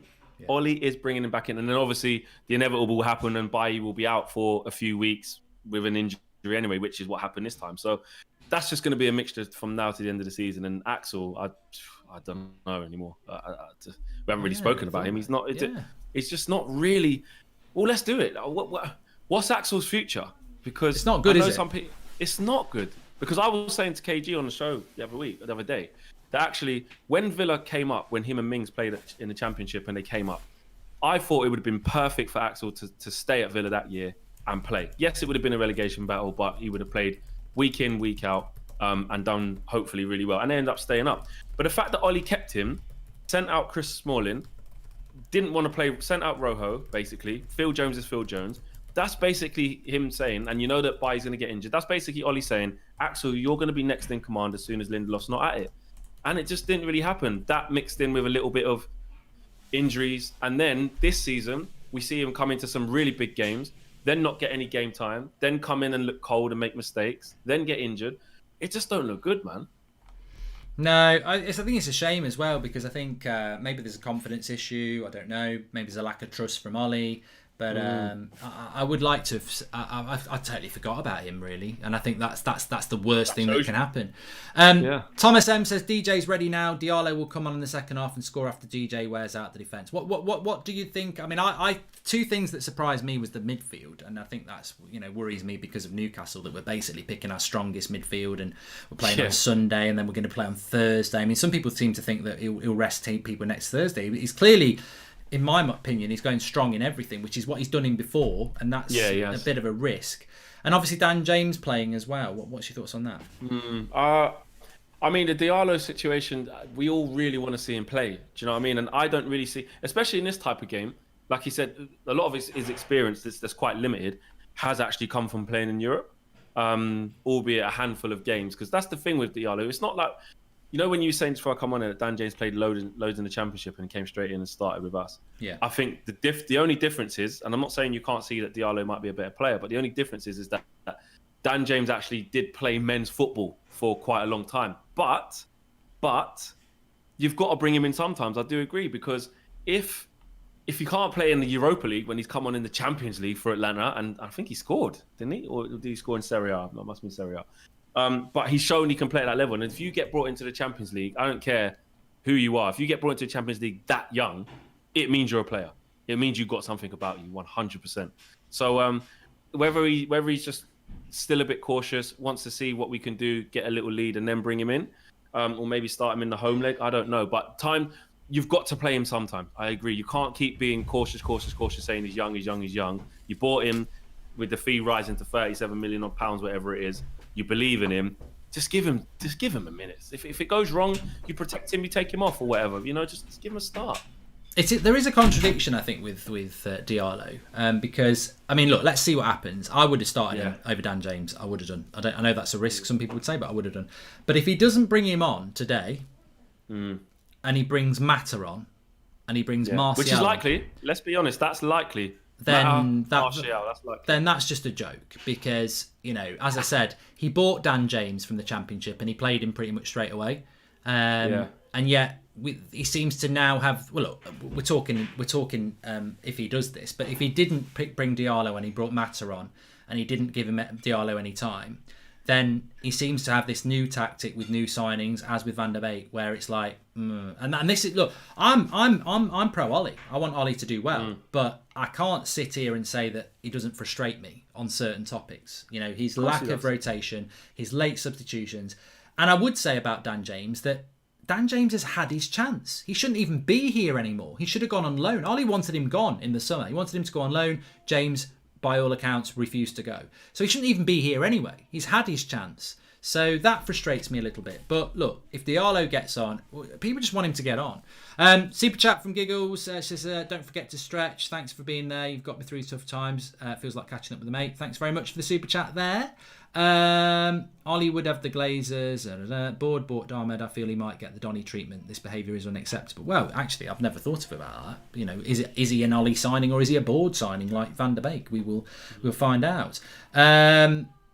Ollie has to be done in May. He's been successful to put his favouritism and naivety has caused him to hit his ceiling. We need to part ways and get Nagelsmann, says no. I'll tell you what, I've noticed that a lot this week, mate. That Loads. That there's a lot turning on Ollie again. Where do you stand on that at the moment? Because it's look, you have to wait to see what happens by the end of the season. It's easy to do it now. When we were top of the league, and we're saying we're in the title race, when deep down we all know what was probably going to happen because our squad's not there yet. The same reason why all of us at the beginning of the season were saying another battle for fourth. I think that's what is coming, isn't it? Another battle for fourth. That's what's going to happen.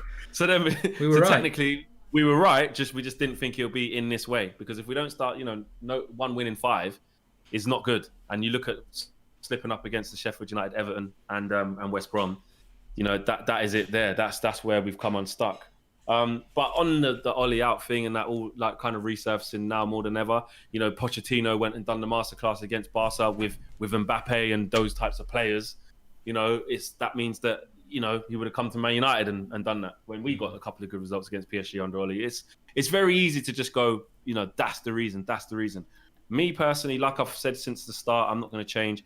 I said I'm definitely giving Ollie this season. He deserves this season after finishing third last year. Can he kick us on? He's just because Liverpool played crap and Man City had a bad start. Has he made the gap closer? Yes, he has. So far. Unless we fall off the wagon, like you say, and scrape fourth, and then end up finishing 15 points behind City, 20 points behind City by the end of the season. Because it's 10 now. So, but you have to look at that for me. And I'm not there yet. I'm still saying give him to the end of the season. If you could pick up a trophy on the way and finish second and shut that gap down, then you give him what he needs. I don't see why he can't go again. But if he doesn't do any of them things, if he doesn't finish top 4 and he doesn't get a trophy, you've gone backwards there, mate. That, one thing we all want to see is progress. You can't go backwards. Do you know what I mean? So that's a different ballgame. Daniel says, what happened to Twan Sebi a year back before the injury? He was poised to be a starter, now not even being considered for cup games. Yeah, we spoke about that, Daniel. It is a confuser. But I think my thing with Solskjaer is, you've got to give him till May. But I can't guarantee where we're going to be in May. And also, I think that we're going to have this for the rest of the season now. Now that excitement of the unrealistic title's gone, now that you've got teams breathing down our neck behind us, now that we're not playing well, now that, this whole buzz about McFred has disappeared and the reality of Lindelof and Maguire is a weekly thing, I think people are getting a bit tired and also, again, incompetence from the board in relation to targets. I think there's a lot of frustration around again, and I think that it always ends up on the manager. And, whether you're Ollie in or you're Ollie out, I've said it so many times, Ollie will know it himself. It always ends up on the manager. So I think we're in for think we're in for an uncomfortable ride. We might, in a couple of hours when you're on the Fan Forum Flex and when I'm doing the match reaction, if we lose this game and we get played off the park, I think it's all gonna go big again. I've seen them on social media. There are these Ollie outers who've been staying. I'm not talking about our Ollie outers, because I think the people in the live comments here are, a lot of them have been Ollie out for a while, and they're quite very well. In fact, they're very good at articulating why. I'm talking about the Prats on social media who have stayed quiet for 6 weeks and then suddenly were bad and they're back again. They're the people I haven't really got a lot of time for, because it's just like, I told you so, but I have been quiet for 6 weeks whilst we're top of the league. But I think wherever you sit on it, and I think me and Flex are probably in the same camp, that wait till May, wherever you are, I don't see it getting a lot better, because I don't see us being able to go on a good run again. I think there's too much fatigue in that team. Yeah, there's a lot of reliance on certain individuals. Really, you need Luke Shaw to keep firing. You need Bruno to keep firing. Like you said about Rashford, no burnout, no injury. But oh my God, I'm touching. That sounds wrong. Actually, I'm not touching wood. That, but yeah, Flex is touching wood. You see, this is why we can't. He has to be on audio. Oh my God. As I'm saying it, I'm thinking, don't say that. Yeah. You know what it's like. But you know what I'm saying? I've got fingers crossed. If that's much better. Do you think Diallo will come on, says Jams? Let's get on to that. And don't even ask whether our players got future or not. All I know is under Glazers, I can't see a club future. Says SGB. Doing live content is so crazy. Do I think Diallo will come on? Depends how the game goes. Because I've got a crazy feeling, yeah.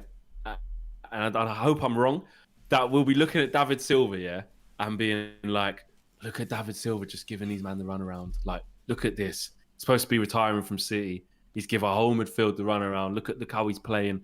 I hope I'm completely wrong, but I've just got something in my head. Hopefully that, it could be a whole, that shows that David Silva's on his way out. But I can just see, and and the Januzaj thing, there's something about that just, I don't know, man.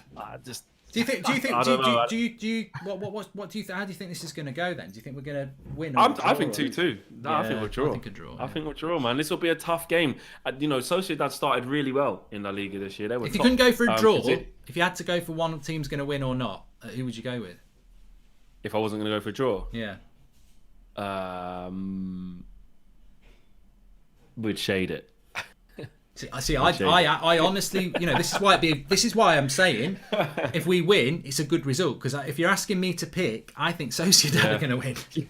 Yeah, no, good foot. Listen, this game is going to be tough. If we go and blow them out the water, because you see like how it was against Leipzig.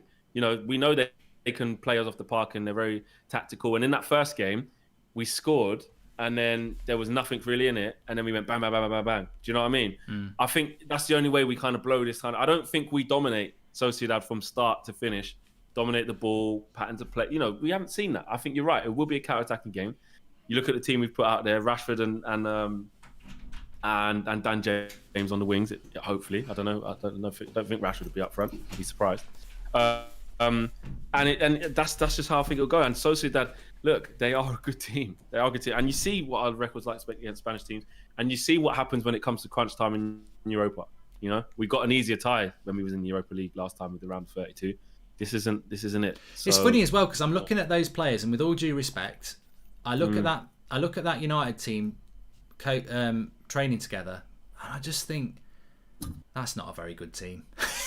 It's not. I look at it and I go. What do you mean? United team. I look at it and I look at those players in a circle and I go, you know what? You put that next to Man City or Liverpool. Yeah. And I'm like, of course. even Chelsea now. I think I'm not. It doesn't mean we're not going to win. I know what you mean. It doesn't mean we're not going to win. But I look at that team and I think, how have we built a team like that? And I know people are out injured, but I'm like. I think you know what that is, and I'm not Ollie out, as people know. What that is, I'm just still very pissed off with West Brom and Everton, and we're not playing well. We're not playing well. That's the thing. Yeah, we're in bad form right now. We're in bad form. It rubs off on you, and like the old saying goes in football, the only way you can kind of change it is to get results and get results. They win tonight. Do you know what I mean? And going on. They win tonight, that's a really good result. I actually think if we lose tonight, it will be built up to be, look at them. It's not a shock if we lose tonight. They're a good side. And therefore, if we get a result, it's a good result. Yeah, 100%. And he should get that praise. You know, it shouldn't be just because this is what happens when we do well. It's kind of like, oh, the player's just doing it. It's not Ollie, nothing to do with him. Praise, credit where credit's due, and criticism where criticism's due. I think, you know, as long as it's balanced, and if we do win, you're right. And look, you got to remember though as well with the Europa League, it depends on how the game goes. You know, every game has a lifespan. If you're in a tough situation and you've got an away goal or something and they score, make sure you don't lose the game. You know, it is an away game, remember. This is Europe. So I want to see good game management as well. I know people want to see us just have a great performance and just win the game outright. But this is not just a 90-minute game. Do you know what I mean? This is a two-legged tie, and this is the first one and it's away. So I just want to I want to remember that as much as we're in bad form, because that's what happens. Because we've got 1 win in the last 5 in the league, and then you kind of add in the West Ham performance, which wasn't great, but we did it in extra time. It's like you want every game that keeps coming, you just want to win to kind of put that to bed, but you forget the type of games you're in. And this, like I said, is two-legged. So I just want to see a positive result if we can't win. Just make sure you don't lose. Score draw will be fine. I've got a few super chats, then I'm going to read what Ollie said pre-game, and you can have a chat about that. We will win 9-0 again, and James will score a hat-trick, says Minnie. To be honest, our players are too good to not be able to do basic 1-2 passing and making poor decisions. It's all on the coaching, says Castro. And just wanted to give Flex some love for becoming a first-class interviewer. Hope to see more post-COVID, says Sean Finity. There you go. Nice one. Another one. So Solskjaer has said, we're away in Europe, so the message has been it's worth going for gold. And now it's a neutral venue, but for us, we have to take the advantage of whenever there's a chance we need to go forward attack. So what's that? We're away in Europe, so the message has been it's worth going for gold. I don't know what that means. There are some good memories here, Turin, and some bad ones. I think I had one of my worst moments on the football pitch, blah, blah, blah. And that's pace part of what we are as a club. And of course, we know with Dan, Marcus and Mason, Bruno in behind, hopefully we can get them good service and attack quickly, counter-attack. This looks like we're going to counter-attack. Based on what Ollie's saying there, how do you think the game's... I'm just going to pop to the toilet very, very quickly, actually. How do you think Man United are going to play this game, and how do you think it's not necessarily the result, but what should we be expecting from this game in relation to how we're going to play? Obviously, Bay's playing. Do you think we'll play a high line? Do you think we'll press? Do you think we'll counter-attack, etc.? Well, I'm not going to profess to be like a Guillem Balaguer and say like I watch Spanish football every single week and know how Sociedad play to a T, but I can only go off what we're like. And counter-attack FC, man. Counter-attack FC, especially with Dan James in the side. You've got pace in that front three. Hopefully Mason plays as the 9 as well. So you've got pace in Rashford and Dan James. Bruno looking for them through the channels. We'll see a similar thing. We'll see Bruno in that number 10, but running off, doing his own thing, trying to press. We'll see.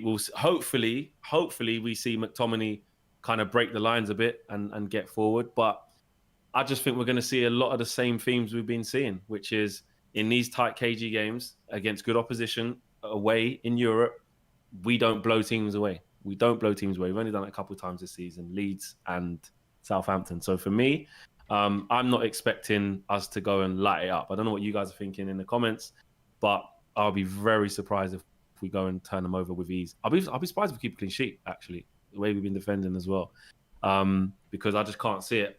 High line, definitely. I think as soon as you see Maguire next to Bailly, we just play with a different swagger at the back. I think we play 10, 15 yards higher up. I think we're not afraid to leave players one-on-one with a Bailly. You know, they don't need that level of that protection all the time. So for me, I expect to see him winning those battles. But hopefully he just doesn't do anything silly. You know what I mean? The only downside with Bailly is that he can do something nuts at any time. Like he's a nuts player. Like that's just what he can do.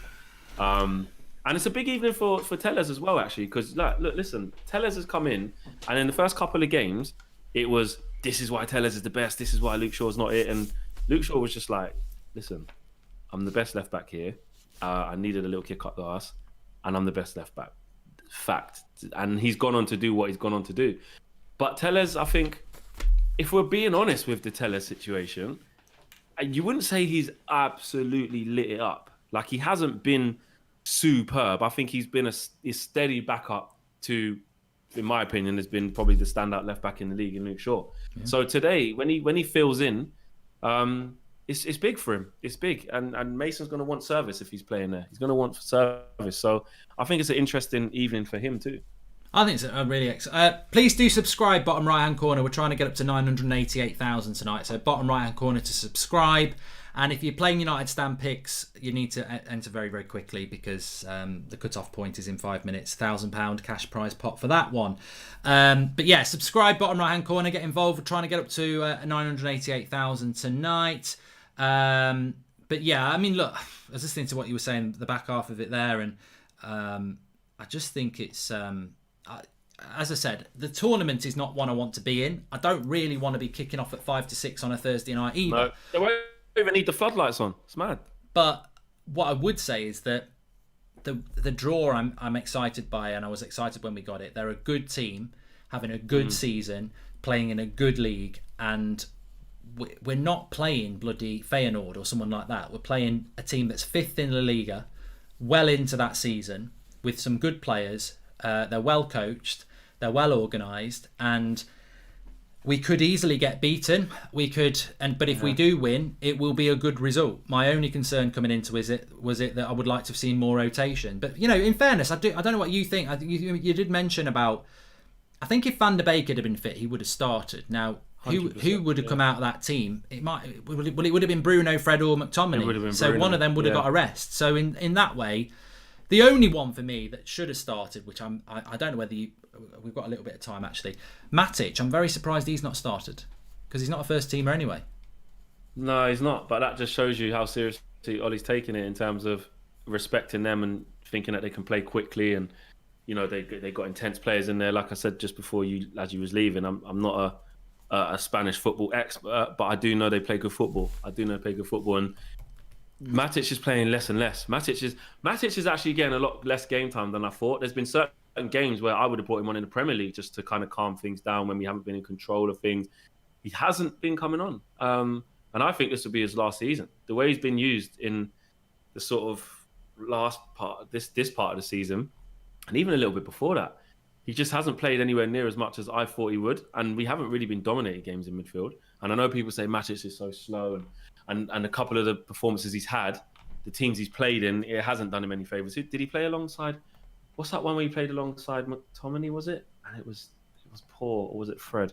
He played against Sheffield United and he was crap. Yeah, he has been crap this season. He has been crap. Yeah, it's squad rotation. You sort of hope yeah. that he could play in a game like this and do quite well. Yeah, exactly. And I think, look, I still think he can in certain games. He has been playing to not his level, but I still think Matic has a space in certain games. Even Mata, like I know, I'm not saying he should be started. I'm not doing a Rick. I'm just saying he can still play in certain moments, in certain games. Mixed bag. I tell you what, Fleck, it's a mixed bag for me tonight. Yeah.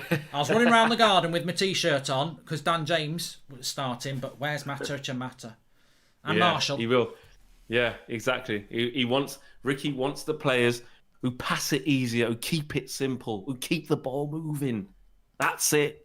Karama is dead. He's leaving Naruto. Can you pay respect? Says Sean Nobi. I don't know what that's to do with. I mean, it could be a rapper. It could be cartoon. I've got no idea. But rest in peace, Karama. And if we're playing a high line with Mag and Bay, why are we playing counter-attacking forwards? We should be playing with ball players. Classic Ollie, says Joshua Harper. Yeah, I don't know what. Ollie just told that Europa is top of his priorities. Not going to criticise him for this, and he needs a trophy. Yeah. We need a trophy, but I'd love to see his good. I mean. Should it be the top of the priority list? Well, we're second in the league. You've got. No, the trouble is, it is, Mark. It is his priority. Let's break this down. Ollie wants a trophy bad, man. But it's such a risk, isn't it? Because it's tournament football. It is, but what Ollie's doing as well, because he's from the old school, innit? Like he knows what we were built on. He's saying, although we're not good enough to, I'm just saying how he sees it. He's like, we go for everything. We go for everything.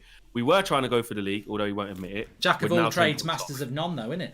Well, there you go, mate. There you go. But unless he lifts it. I know you cannot knock the fact that he wants to go for it. He's got to. He's got. Yeah, I don't think he has to, but I think he's naive to do it, to be honest. But you've got to be a Pochettino type coach. Remember in the FA Cup, he couldn't give a shit. Carabao Cup, he just didn't give a shit. Yeah. But then what should he do with this team then today with the injuries that are there? What? Okay, Matic in for either McTominay or Fred, one of them. Yeah. Then there's not really anyone else. Who else are you going to put in? To be honest, to be absolutely fair, then you're going to get angry. What are you going to do? The only one really for me that bothers me is the midfield, because it's going to have to play the same midfield on for the next 4 games. So really, Ollie hasn't really done anything wrong. You can't go too weak because you'll get battered, and then he's going to get stick anyway. And if he plays Dan James, Matic, Mata, oh no, Gala's not here. I don't know, Tuanzebe, Tellez, like I said, Henderson. It's not really far. There's not really much more ways to go with the team, is there? Really, if we deep it, do you know what I mean? So we'll see. We're about to kick off. 2-2. 2-2 says Flex. Well, Yes. I'll chat to you at half time, but I think I went 2-2 as well. But Desmond, mate. Yeah. I will catch you at half time, mate. Yeah. See you then. Speak to you in a bit. Cool. Let's come back. Ollie just told that he might have just said that every game's his priority, to be honest. Right, let me get back to the screen because we've got to kick in with the timer as well. Please subscribe, bottom right hand corner. That's what I was going to say. Let's see if we can get up to 988,000 tonight. Bottom right hand corner to subscribe. And we're about to kick off. I'm looking forward to this game. You know, I think some games you're like, it's got a different feel, hasn't it? It does have a different feel. And I think that it's going to be really interesting. My prediction, and I could be totally wrong, my prediction is that they will have a lot of the ball. And Sociedad will have a lot of the ball. But I'm going to put my hands up and say I haven't watched Sociedad play this season. I've not watched them play one game. I've hardly watched La Liga. I haven't watched any La Liga, I don't think, this season.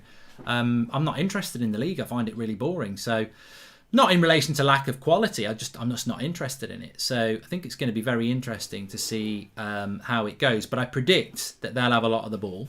And then we will try and hit on the break. And I think there's a lot of pressure on McTominay and Fred again. Because those two have got to find some creativity from the deep, and I'm excited by this game. I'm excited by it, and I think, what I will say is, if we win it, it's a good performance from United. Rashford is playing off the left at the moment. Let's keep an eye on that. So let me just change that around for the moment, and it might change very, very quickly. Greenwood is there. Oh, shite! Made him too small. Get big again, Mace. Greenwood's there. Rashford. What am I doing? What am I doing? This worked a lot better when I did it before. Rashford is there. And Dan James is on the right. So that's how we're doing it at the moment. Interesting, isn't it? Greenwood's way too big there. Greenwood's too big. OCD bridge. There we go. Here's Isaac. Oh, show you what. Was that Janusai? Yeah. Early on, one look. I mean, where's the block? Eric Bailly with the mistake. Isaac runs it. Passes it to Janusai. Maguire slips. And I tell you what, it's so close to being 1-0. Maguire basically shows him the bloody top left-hand corner there.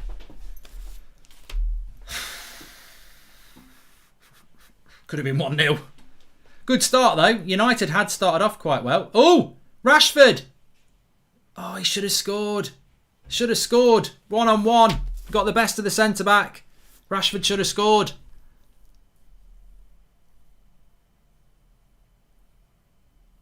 Good start to the game. I hope it stays like this. Really, loads of space. Loads of space in it. Exciting end-to-end, says Jayshu. Yeah, can't keep your eye for. Isaac through the middle this time. Won't score from there. Good save that, Dean Henderson, but it was a tough angle. In behind already. Bloody hell. Both teams are ragged at the back. Corner to Sociedad.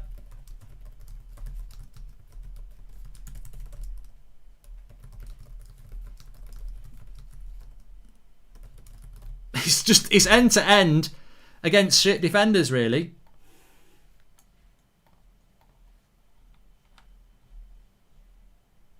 Headed away by Dan James, but they've still got it.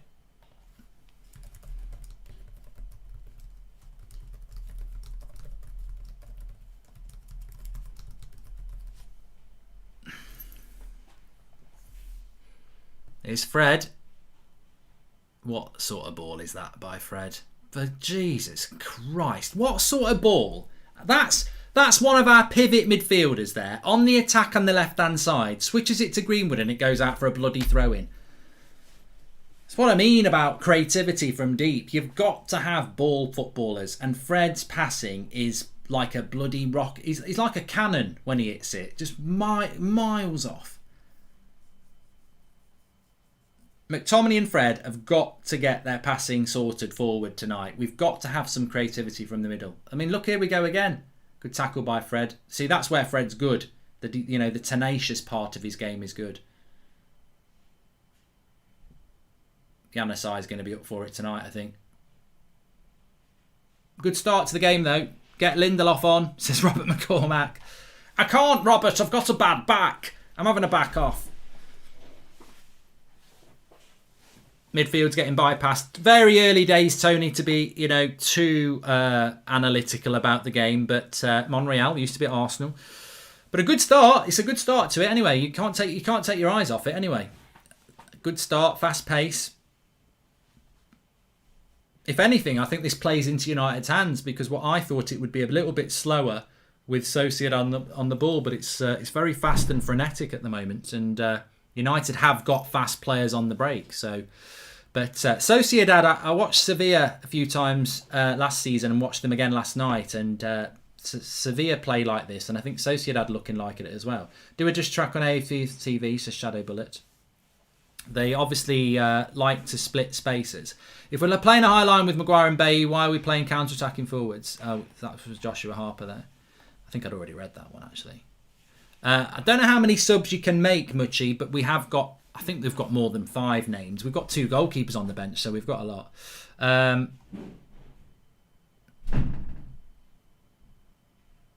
Question for anyone in the USA, is the game not on CBS All Access, not giving me an option to watch? Says Charles Crane. If anyone in America can help out Charles. BT Sports in England. Man United list, thanks for the super chat. And welcome to the members club, Laura Sheehan. So Dan James playing off the right, Rashford playing off the left, and Greenwood is playing down the middle, which is quite exciting. Not really seen Bruno on the ball yet.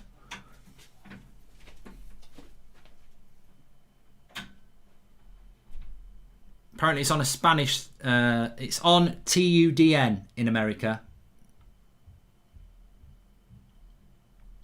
Maybe make Fred centre-back given the tenacious nature and his wayward passing, says Krish. I do like the look of that Isaac. I've been looking forward to watching him. Not in a good way, but, a lot of people have been on about him recently, and be interested to see how he gets on across both legs. We are all eager for a new centre-back, so if we buy one in Koundé, is it imperative that we give him time to settle rather than expect too much too soon, says Salah Ahmed. Well, I think with any new signing, you've got to be like that. If Diallo comes on, I'm just like, I'll be happy. Because that's the stages, isn't it? If Diallo comes on for half an hour, then, I'm not expecting him to tear it up. Nice ball by McTominay, gets it wide. Tellez is making the overrun for Rashford. Rashford loses the ball. Good defence there from Sociedad. Keep an eye on Marino for Sociedad. Quality player. In my opinion, he should be considered as a Pogba replacement, says Beto. There you go. Beto with a shout out for Marino. Don't know what number he's playing at, actually, if anyone could give us a shout out. Keep an eye on... Yeah, I've done that from Beto. And thank you very much. CBS All Access should have it. It's there for me. He might need to use his computer, says Zach410. There you go. Wan-Bissaka's got it on the right-hand side. Thought he was going to cross it, but he gives the ball away. Well done. And he's late, and he'll probably get booked. Pratt. Wan-Bissaka was Prattish there. He didn't need to dive in. Stupid tackle from his own... Oh, that's a lovely cross, that was.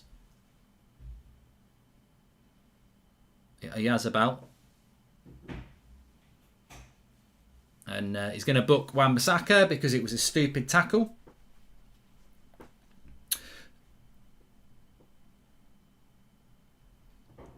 It's a nasty tackle from one, but that's just a silly tackle. That it's just very, very late and mistimed. Shouldn't have given the ball away. Let's hope that's not. I think Wan-Bissaka this season's been like a roller coaster, a bit like United, isn't he? Sometimes he's brilliant, sometimes he's a bit off.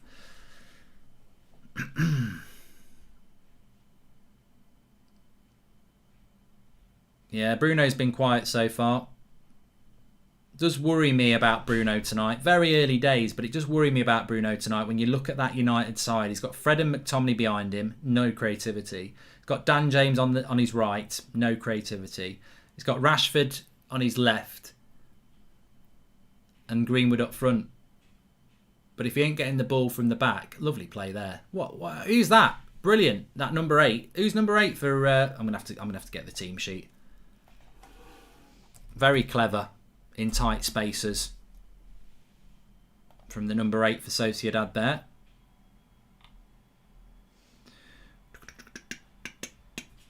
Oh, come on. There we go. Let's have a look. Lineups.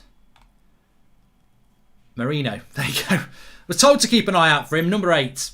Good player in tight spaces. David Silva's number 21, isn't he? For anybody who wants to know. Illaramendi is number 4. That's their midfield 3, really. And then you've got Yannisai, Isaac, and Iazabel. Iazabel's number 10.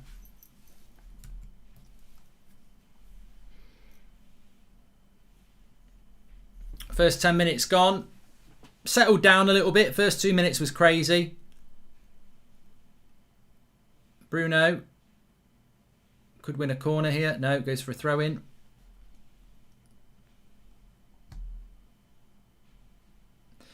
Maybe make Fred. I've done that from Krish. CBS All Access free trial has rights for Champions League and Europa League English broadcast, also available on TUDN in Spanish, says Sean Finity. There you go. If you're American. Lackland says, hi Mark, keep up the great content. We miss out on Koundé. What do you think of Akanji from Dortmund? He's quick, strong and good on the ball. I'm not a big fan of Akanji at Dortmund. I was probably about 18 months ago, but I think the last 18 months, Dortmund are not a good defensive side, you know. And I just think Akanji, he plays for Dortmund, so people think he's good. But Dortmund's quality is really in their attacking play. I don't think defensively Dortmund are that good. Passing's been atrocious so far, says Colin McDermott.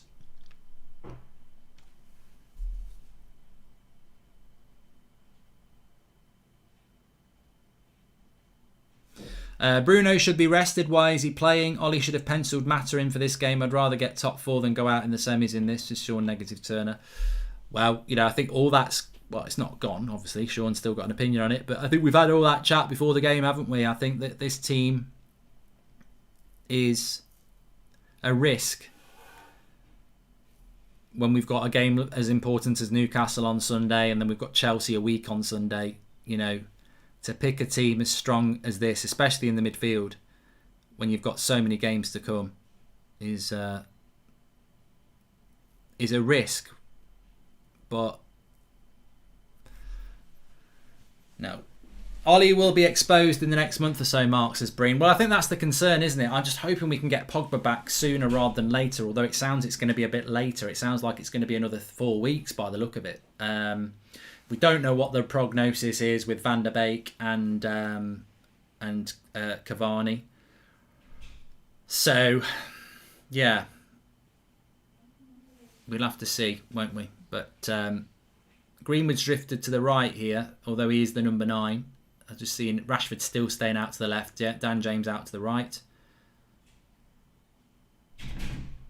But United having a bit of the ball here, that's the thing. My main concern with Ollie is that even with the new centre-back, he will still see Fred and McTominay as his best pivot. Fred's passing really is a big problem, says Caleb. Well, I'm really keeping an eye on McTominay and Fred tonight. I thought they were atrocious against West Brom. And, you know, they are our first choice midfield pivot.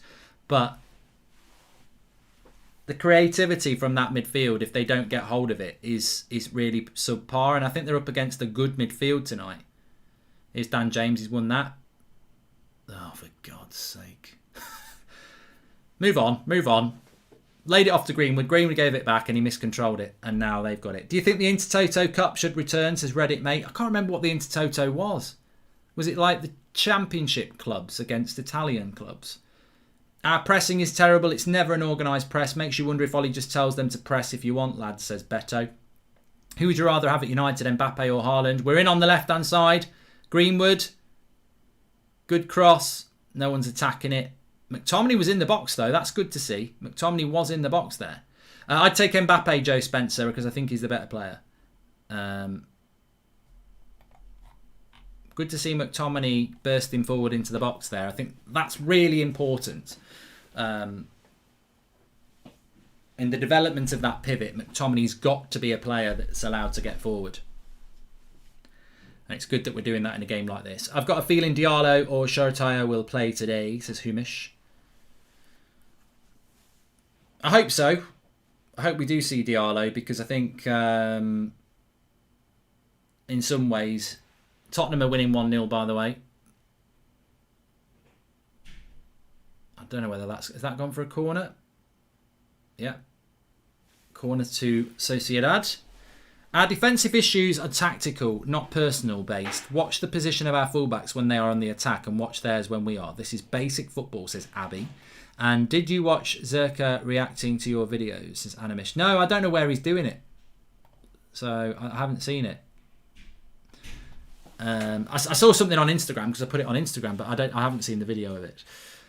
Anyway, corner, Yamasai's on it.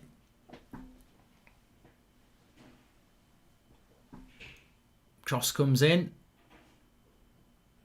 Maguire clears it. Was floating around for a bit there, but he's done well to get rid of it. Please subscribe, by the way, bottom right hand corner. Let's see if we can get up to 988,000 tonight. Live every night at 8 o'clock, remember. And we will be live at 8 o'clock tonight, because that'll be when the match reaction's on. Every morning at 10 a.m. Get involved in the live comments. You're very welcome. Good interception there by Tellez into Greenwood.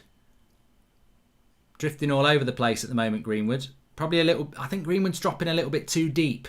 I've noticed that. And that's a terrible... Who passed that? Who passed that out to Wan-Bissaka then? Is the defence playing a high line, says Ashley Crane. Good point. Welcome to the Members Club, Julian Jablonski. And which youngster you wanted to see be great at United in the past season, says Pablo. And the Sun reported that Marco was performing in next year's Super Bowl halftime show. Thoughts? Ooh, I'm blinded by the lights, says Christopher Sandler. And Sean Negative Turner. So you buy James for 15 million. It ain't really worked out. So you buy Ahmed for 38 million. Is McTominay? Oh, good save of the keeper. McTominay wanted a penalty. So you buy Ahmed for 38 million in January, put him on the bench and start James. I'm baffled by Ollie, says Sean Negative Turner. Good to see McTominay breaking from the midfield here. I don't know whether they're going to show this back again. Yeah, they are. Bruno, lovely ball. McTominay drives forward. Good shot.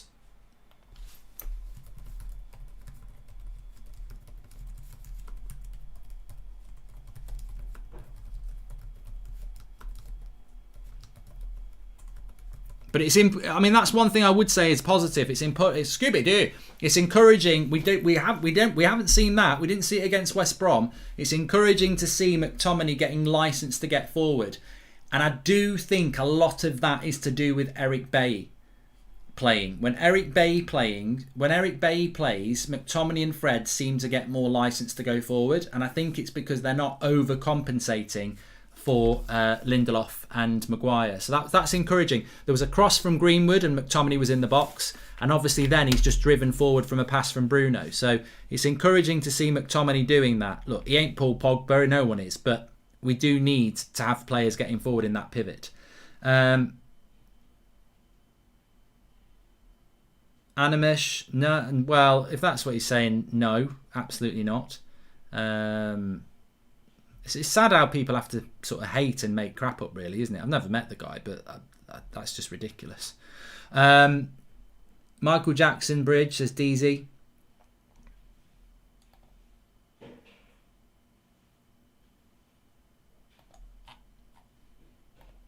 Is VAR in place tonight or not, says Luke Harrison. I would imagine it is in the Europa League, yeah. It must be. Must be.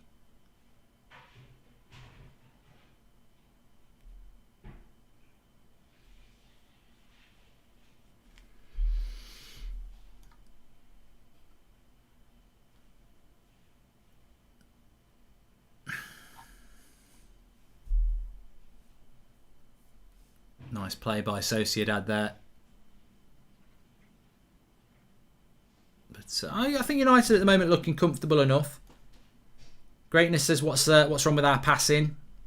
A bit all over the place, to be honest. Nice ball in. Bruno. He's going to feed it to Rashford. Oh, bloody hell. Oh, bloody hell.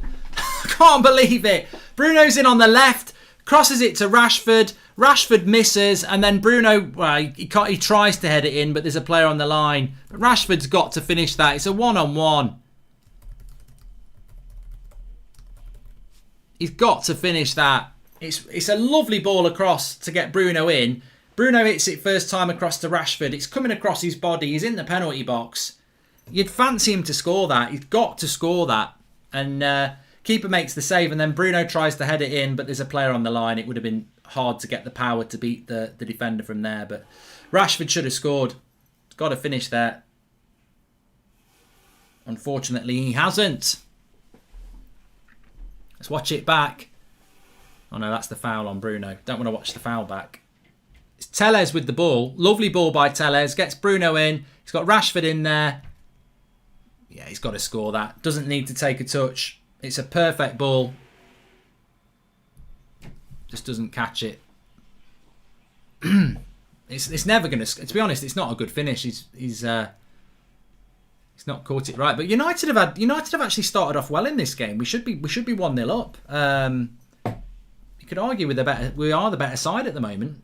Rashford is crap. I've said it before. He's the most overrated player in world football. That's why we need Haaland or Kane. Top strikers don't miss, says Sean Negative Turner. And for me, it's now or never for Dan James. McTom has the fundamentals and could grow to become a very good midfielder. But for me, Fred is awful. All he has is tackling and running. Would never make a top team, says the mystery man. Welcome to the members club, says Julian Jablonski. So thank you very much for that. Lovely ball by Tellez. It was Kaz. And Martial scores that easily, says Joel Cottingham. PSG. So anyone can miss a strike. Anyone can miss a chance. Cavani probably scores it, but then anyone can miss a chance. But he should have finished. You've got to finish those. Imagine if Martial missed that. Bloody hell. Twitter would just explode. It wouldn't be working for the next few hours. The thing about Marcus Rashford is it's like PSG in Paris back in the autumn though. He missed a few chances and then he scored the winner. So early days yet. I tell you who would have scored that. Greenwood.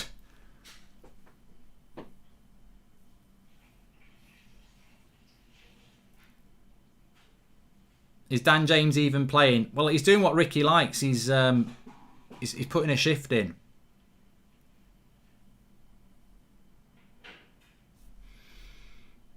Why did Rashford try to nutmeg the goalkeeper? He should have put power on it and shot it on the right side. The keeper would have gotten it. Wouldn't have gotten it, says Fusion.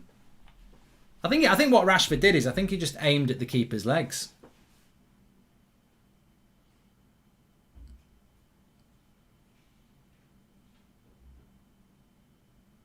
Which sometimes is something you get taught as a striker. Rashford will score, keep the faith, says Mikael Roach. And how do you think Liverpool will do in the Champions League, says NYK. I think Liverpool's problem's always going to be their centre-backs. Can you shout out my friend Paul, please? He's studying hard to be a barrister and is a true red, says Green Grit. Shout out to Paul there. And Solskjaer's Mulder did play fantastic offensive football and rotating a lot. Have not seen anything close to the football he stood for in Mulder, says Andreas. Interesting. Mark, we're doing well. Just need to keep creating chances. We are so much faster than them, says SK. And Mark, are you okay? You're being nice to Rashford for missing a sitter, says Clinton. Sam. Yeah, but I'm not anti-Rashford. I'm not anti-Rashford. I think he's been inconsistent, but I actually quite like Rashford. So poor free kick from Sociedad there.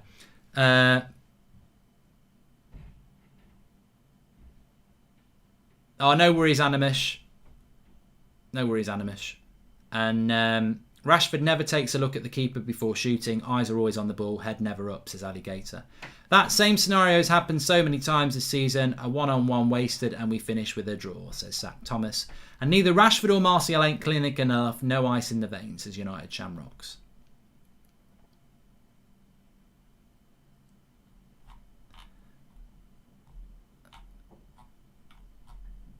I'm quite happy with United's start to this game, though. Oh, bloody hell, Rashford again, nearly there. Didn't really know much about it.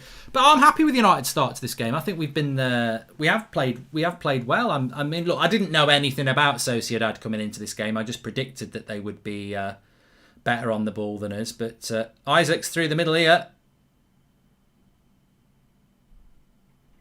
I think Harry Maguire made a good tackle there. slid in. He was running with the ball against Eric Bailly here. It's interesting. Didn't quite get away. Here we go. Watch this. He's up against Eric Bailly in a straight pace. And Maguire makes a good recovery tackle there. I don't know. How the bloody hell did Harry Maguire keep up to make that tackle there? Where did he come from? Fair play. See, I told you Harry Maguire plays better when he plays with Eric Bailly. He gets like a nitro boost. You know, like them combinations when you're playing Rocket League for your car. Oh my God. Januzaj just skinned Tellez and then put the ball out of play. Mark, thoughts on Lewandowski? He's all right. He's generally considered to be all right, isn't he? But I don't know where Maguire came from there. You know, if he'd have been playing with Lindelof there, that was over. Harry the Cheater. Can't find the game here in the States. CBS All Access is not working for United game. Any ideas on how to watch it? Says Ethan Johnson. TUDN, Spanish channel. Even I know that now because people have been saying it. Please subscribe, by the way, bottom right-hand corner. Good first 25 minutes here. It's flown by, hasn't it? It's been quite a good game. I'd say United have actually shaded it thus far.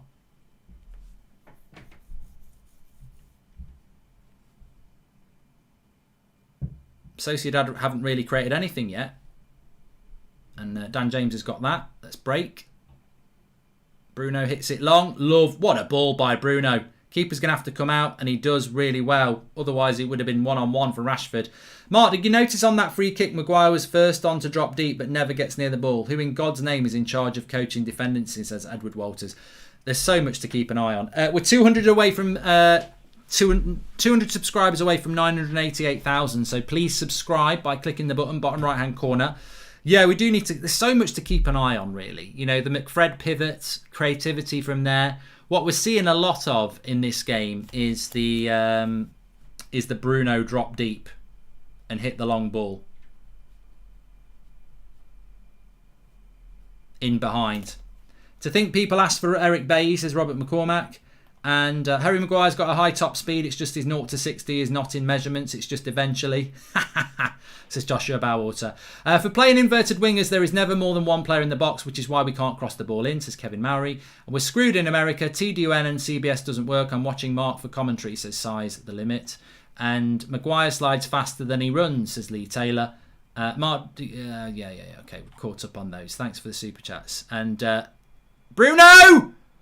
Yes! Get in! Bruno makes it 1-0. Totally deserved. He's done it again. An away goal rule as well. A long ball causes the problem. The keeper and the defence get into problems. And Bruno gives Manchester United the deserved lead in this game. Ollie sat like this thinking, yes, baby, yes.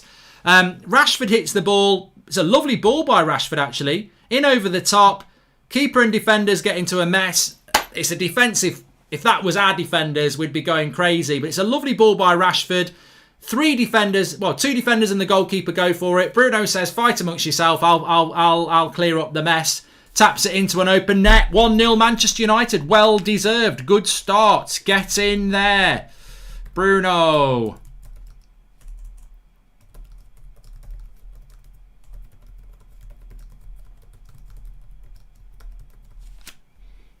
We deserve that. We do deserve that. I'm impressed. I'm happy. I'm actually happy. I actually thought that Sociedad would cause us more problems, but I'm not saying they're a bad side. I think we've caused them problems the way we've played with this hitting on the break and the runs from people from deep. So 1-0 Man United, an away goal puts us into a good position here, and it's Bruno again. 1-0. Good game. I think we're playing quite well. Sit down, haters. In the US, the CBS mobile has the game, but not the PC or TV app, says Russian Nightmare. There you go. It's on the app. It's on your phone app. Sociedad keeper clearly been asking Alisson for goalkeeping tips, says Dan Hibbard. Yeah, he wouldn't be happy if it was our defenders doing what they did there, but I'm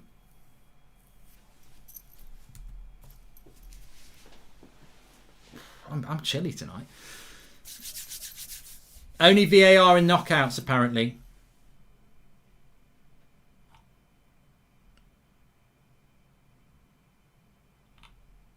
Monreal with the cross. Where's Tellez? got tucked. See, I'd tell you what I noticed there. Fullback's being tucked in again. Here's Janusaj.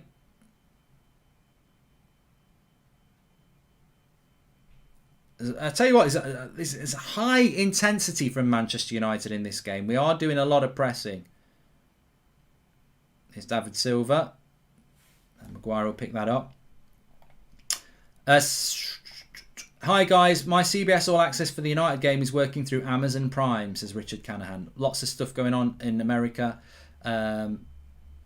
My CBS mobile app isn't playing the game. It's not on anything. CBS is such crap, says Ian Ramos. We're getting a lot of updates here on what's going on in America. It's Bruno, Sock the Lockets. Who's the daddy, says Sean Finnerty. And pressing thanks to the presence of Bailly, says Mario. Exactly. I said that a few minutes ago. When Eric Bailly plays, it allows the team to play higher up the pitch, which means we can press higher up the pitch. I said that 20 minutes ago and I was right.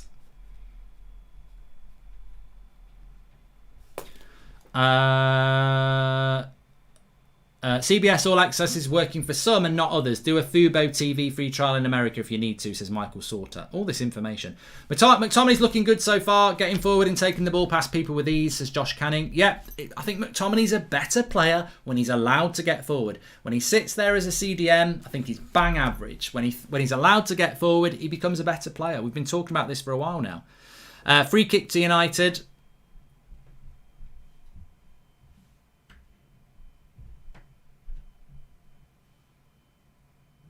But, you know, you can't be a hypocrite about this, because everyone who's saying McTominay's a baller, this is what causes the problem.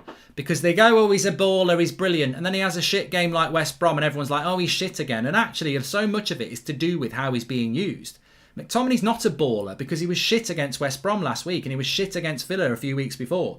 But then when he plays against Leeds and when he's playing tonight in a more advanced position, he actually looks a good player. The issue is not he's a baller. The reality is he's inconsistent because he's being used in two very different ways. Some games he's being told to stay on the halfway line and protect Maguire and Lindelof.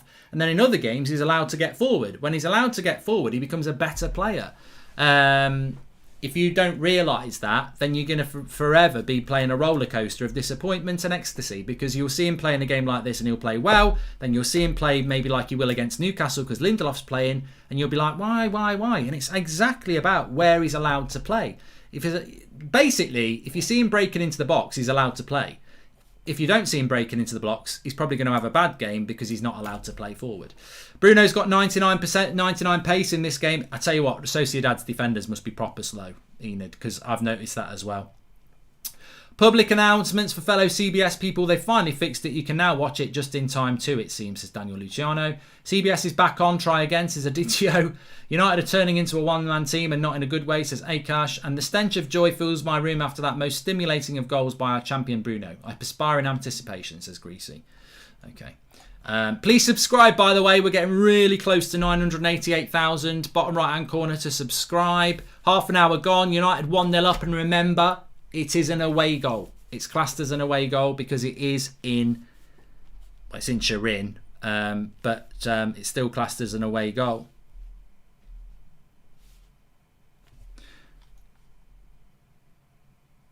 So, right, Mark, we've been really Bailey effect. Playing high, tight on the marking, speed on the break, just need some quality passes, says SK.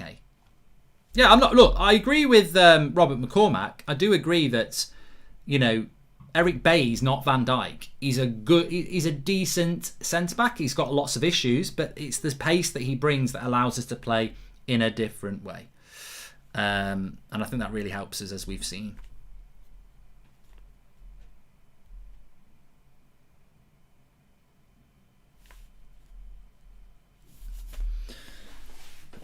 I haven't noticed Dan James at all. He's like the invisible man, isn't he, Hassan? Dan James has not really been involved in the game. Isaac gets it wide. Got to be careful here because there's overlaps. Good run past Fred and Bailly and wide. And Janusaj, terrible cross.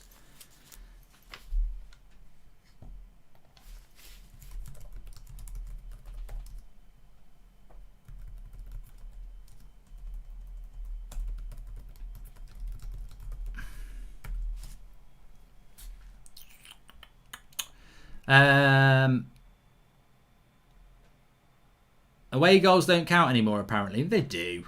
What's the point in having two legs? What do you think of Gary Neville saying Maguire's biggest problem is Lindelof and Lindelof's biggest problem is Maguire? He's spot on.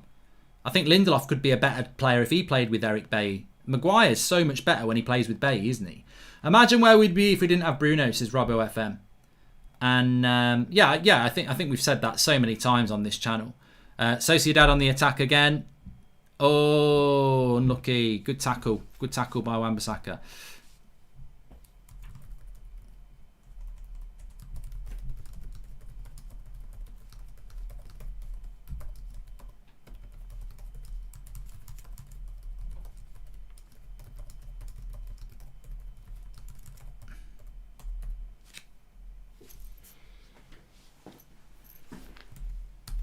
I can see it coming. I think I know what it is. Come on.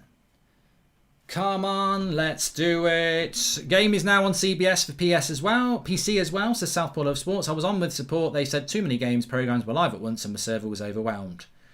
We're finding out about American TV tonight. Come on, United. I feel bad for DJ, just way out of his league. We really should try Diallo. We're already winning with practically 10 men and it couldn't hurt, says Bryce Jones. Come on, United. All the Ollie outs are quiet now, says Ollie Clintz. And the poor play from James will only make the Diallo show come faster, says Paul Not Nice. Well, I tell you what, I'll have some of this. I'll have some of this. I'm happy with the way we're playing. I'm loving the... You know, it's great when things... I just wish Ollie would... Ollie must see this. We've been talking about this so long on this channel, about Bailly. It's not about... And I know it pisses some people off, but... The reality is that I'm not saying Eric Bailly's the answer to our problems. He's not. But he's the answer to the problems until the summer because he's all we've got. We've got to play a centre-back with pace to push our defensive centre-back line higher to allow McTominay to play further forward or Pogba if he's fit to support the attack. The whole team looks better and it's all because of Eric Bailly. Not because he's making creative happen, but look at, we're just, you know, only Fred is sitting back at the moment.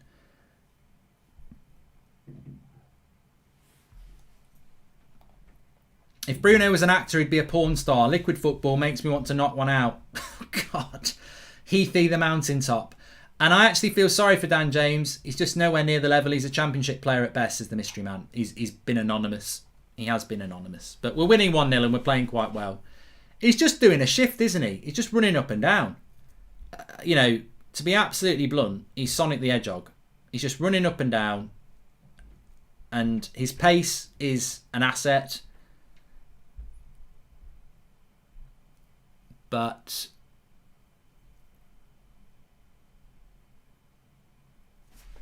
yeah, you want to get Diallo on, really. Hypocrites moaning about James when he's out of position, says Robert McCormack. He's out of position on the pitch, anywhere on the pitch at this level, I think, mate. We've got better options than him. Bring on Diallo, that's what I say. Give him a chance. He's playing as a number 9 at the moment, Dan James. They've swapped him with Greenwood. I'm not a big fan of these sort of... ooh, well, look at me, we've swapped our wingers. I'm not a massive fan about it, really. Lovely ball into Isaac. Cross comes in, and Greenwood's back defending there. Goes out for a corner.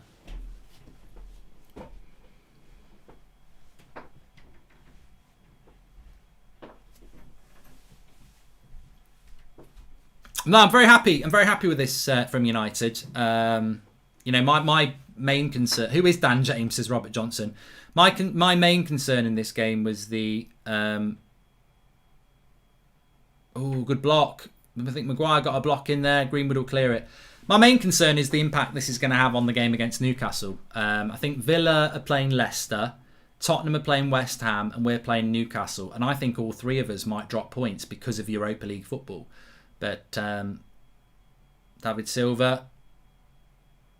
what a run by David Silva that was. He's still got it. Cross comes in. Henderson. And it was a foul on the keeper.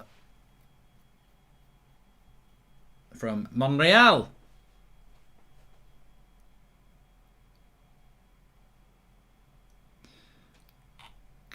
Martial is on the bench, but he's probably not fit. Good block by Harry Maguire there.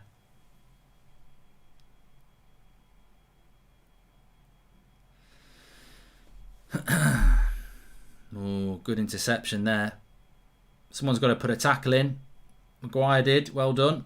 I think Maguire. I tell you what. I think Harry Maguire's played well tonight. Give him his fair play. I think he's done all right.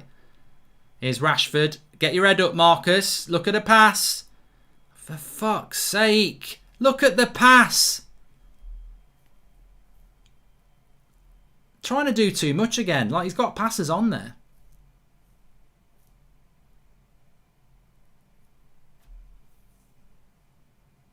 De Gea's on the bench. I tell you, Grant's on the bench. We've got 2 goalkeepers on the bench. 5 minutes to go to, well, 6 minutes to go to half time.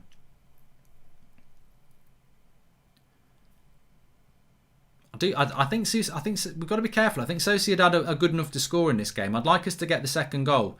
2 away goals would be very nice to take back to Old Trafford next week. Cross comes in. Well in, Bailly. Got to keep up the tempo, United, and keep up the pressure on the break. Nice little ball into Isaac. David Silva's starting to get his range in. Wide to Monreal. Not seen much of Yazabel so far. Ooh. Mason a bit wild there. There's Marino. Sociedad still got the ball. See, look at the defensive shape of United now, though. Fred and McTominay shielding that back 4 as a back 6. No problem with that when you're 1-0 up in away games. We've got the goal. Playing very narrow at the moment, United. Tactically, you can see what's happening here. Dan James is playing as a false 9 at the moment. Greenwood's gone to the right-hand side. Rashford's still playing off the left. Making it hard for Sociedad to pass their way through. To think we were playing Andreas at the 10 and Bruno almost went to Spurs. Shameful, says Alligator. Why is Grant on the bench and why is he even considered as a player? I'm so confused, says Tom Curtis. Even if his ability isn't always there, I think McTominay's mentality brings so much to the team. We need more like him and Bruno, says Nick M. Rashford gets in these moods where if he misses a sitter the rest of the game, he just tries to score and that's it, says Kevin Mooney.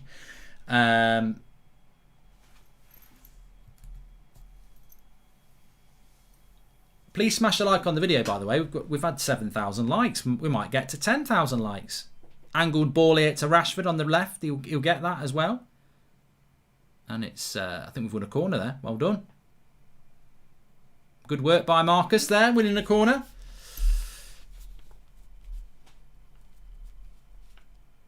What's wrong with him? Oh, McTominay.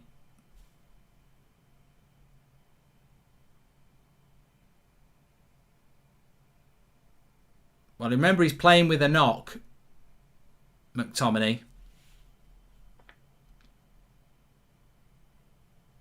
And he shouted something at the bench there. I think I'm quite good at lip reading. I think he went, "Scooby-Doo! My bloody ankle's killing me, man!" But no, I don't know what he said really. But he is carrying a knock. He's all right. He's up on his feet now. Back your players, lads. Rashford might be having a shocker, but he's definitely not a bad player, says Dan Hamilton. Cross comes in, headed away. Why are people into moaning about James being quiet? Everything's coming down the left and he's now at 9, which isn't his position, says Connor Patrick. I think it's because everyone just wants the Arlo to play. And that Dan James has had plenty of chances and isn't that good, I suppose. Good half so far, considering we're playing with 10 men. Hashtag Dan James, the invisible man, says the mystery man.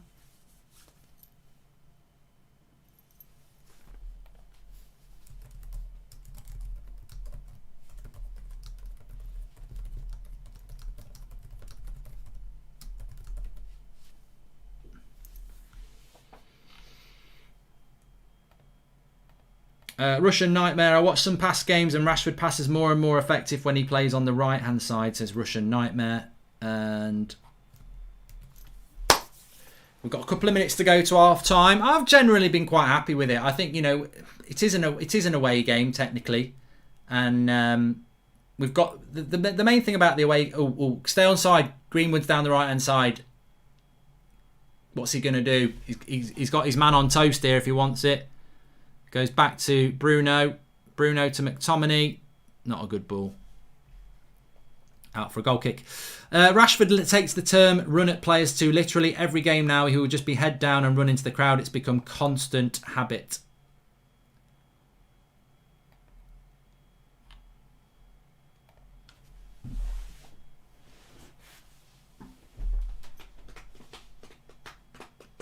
You've got to pump it up, don't you know, pump it up. You've got to pump it up, don't you know, pump it up. You've got to pump it up. I was a bit cold.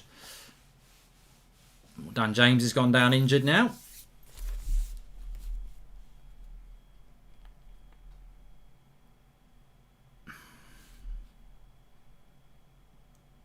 Should be a yellow card on Monreal, that.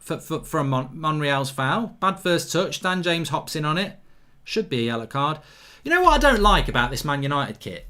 Considering we're one of the best teams in the world, biggest teams in the world, and Adidas are a huge brand, why are the shorts not the same shade as the shirt?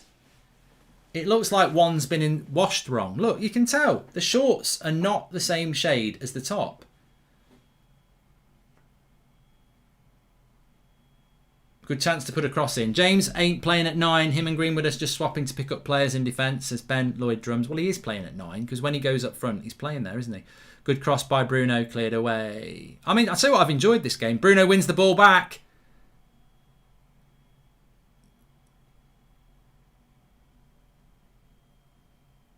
Good ball by Dan James. That's better. That's better.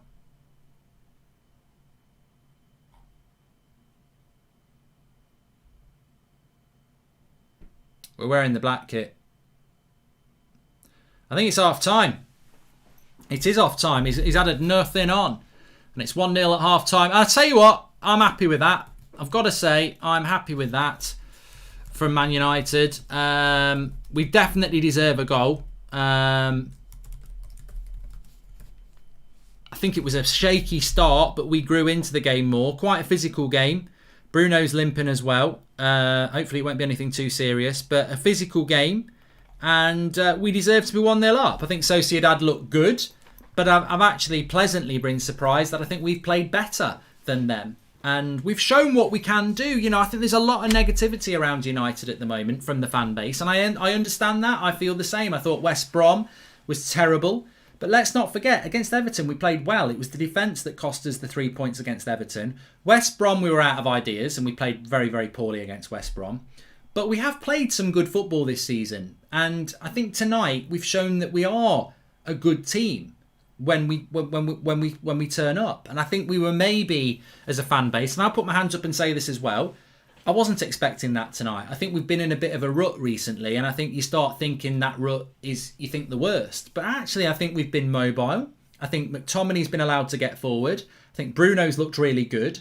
Yeah, Rashford should have scored, but I'll take 1-0 from that half. You know, individual errors, yes, but 1-0 from that half is about right. I don't think we quite deserve 2, but 1-0's fair from that half. And for me, it's about Eric Bailly. I've said this so many times, and so many of you have as well. When we play Eric Bailly, we play higher line, which means that McTominay and Fred... Look, McTominay and Fred don't have to babysit Maguire and Bailly. They have to babysit Maguire and Lindelof. So McTominay can't get forward.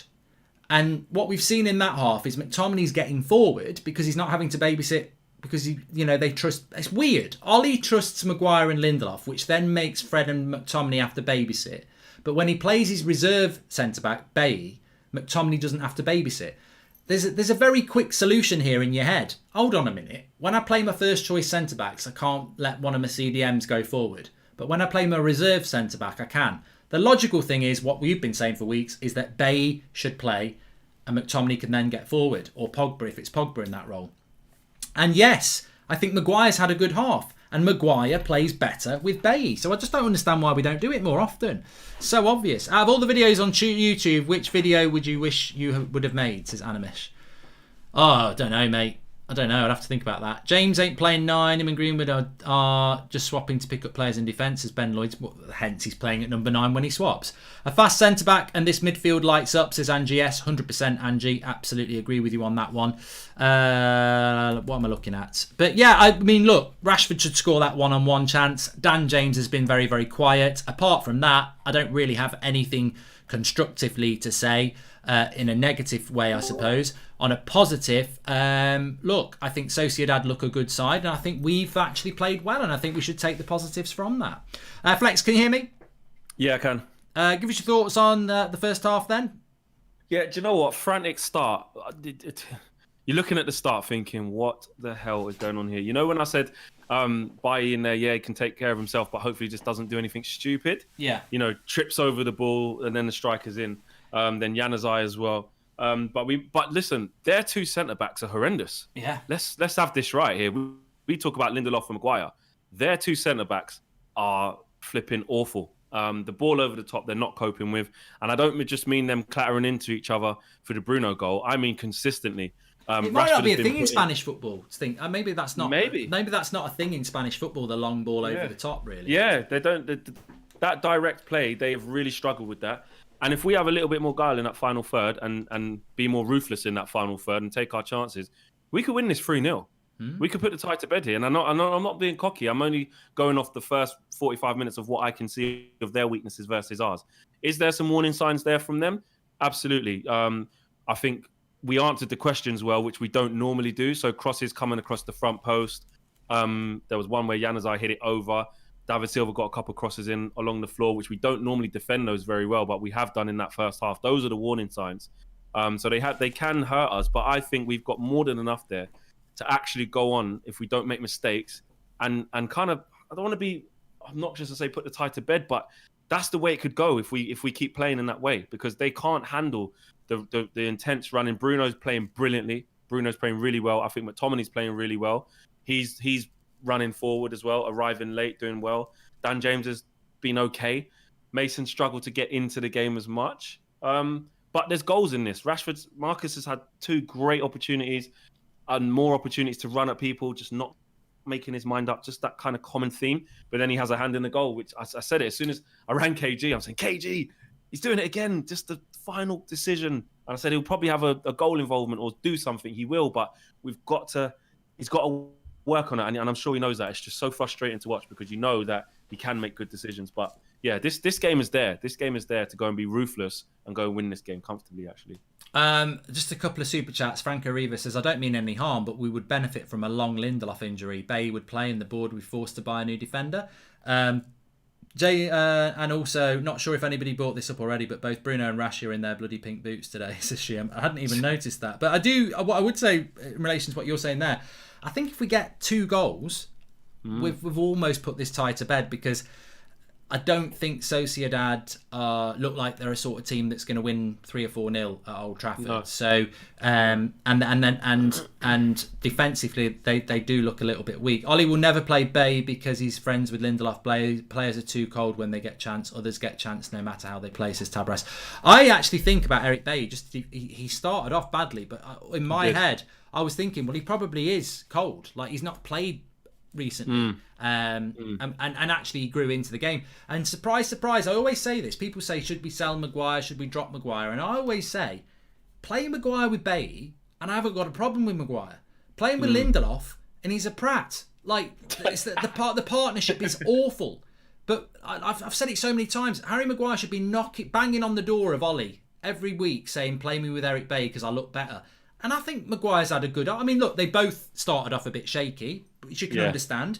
But for 40 minutes after that, it wasn't like Sociedad weren't attacking. They were getting blocks in. Yeah, they winning headers. Well. They've done their jobs. They played a high line. They've done their jobs. Isaac's a good, quick striker. Jobs. So, you know... He is. And he's run at us a good couple of times as well, you know? David Silva running into the box with a bit of trickery, I think it was, or someone else. But we've defended well. Maguire getting the block in. He's a good player when he plays with a quick defender. I think Maguire is a good player then. Yeah, you're right. Eric Bailly did grow into the game. There's one counter-attack that he stopped where he guessed it right. We was in big trouble then. It was like a 3-on-2 if he didn't get it. And he did. I think I think, look, for us, it's actually going the other way for a change. Apart from that first 5 minutes where it was like, flipping it, it's like basketball. And then we settled down. Oh, I forgot about that chance from Rashford as well. He had 2 one-on-ones. That's what I'm saying. He had 2. That's what I mean. He had 2. The second one must score. Yeah. He's got to score. The first one, he should still do better. He probably still should score, but definitely the second one. And then the second one now, it's perfect, isn't it? You don't miss those. He's got to score. Yeah. He's got to hit the bottom corner. And on a day, and I'm not saying we're trying to put him into the realms, but on a week where we've seen the levels that we want him to get to, it just shows, doesn't it? It's very telling of where we're at. I think with Rashford, he's getting a lot of stick in the live comments, and there are certain people out there who just don't rate him. Ricky's one of them, isn't he? Yeah. But the reality is, for me, constructively, he's got another level to go to, and that level is a very high level. He's still a very, very good player. He should not be mentioned in the same category as... Over the last few years, I've heard he's been likened to Mbappe, Ronaldo, and it's like he's not there. No. He's not there. Nowhere near. He's nowhere near. He can get there, but he's got to improve a bit first. Yeah, a lot. He's got to improve a lot, but that doesn't mean he's not a very good player. Because look, he's still pretty much he gets the assist. You know, this is what I mean about the Rashford situation. I think it's really easy to understand. We have a player who is still very raw and is still improving, but has massive impacts on games. He has impacts even when he chooses the wrong choice, if you get what I'm saying. His impact as an outlet is unplayable. He makes good runs, consistent runs. He's fit as a fiddle. He's durable. He's got a good touch on him. He just needs to work on his finishing and decision making. But he consistently has a say in the games. Just like when Bruno plays badly. Bruno can dropping a 4 out of 10, 5 out of 10, giving the ball away every minute, hardly been on the ball, whatever. Bang, goal. Bang, assist. You're having a say on the game. And I know people say goal and assist merchants and stat padding and all of this, you can't hide behind it. I get it. There's more than what meets the eye. But you can only talk about how valuable or invaluable a player is to a certain team at a specific time.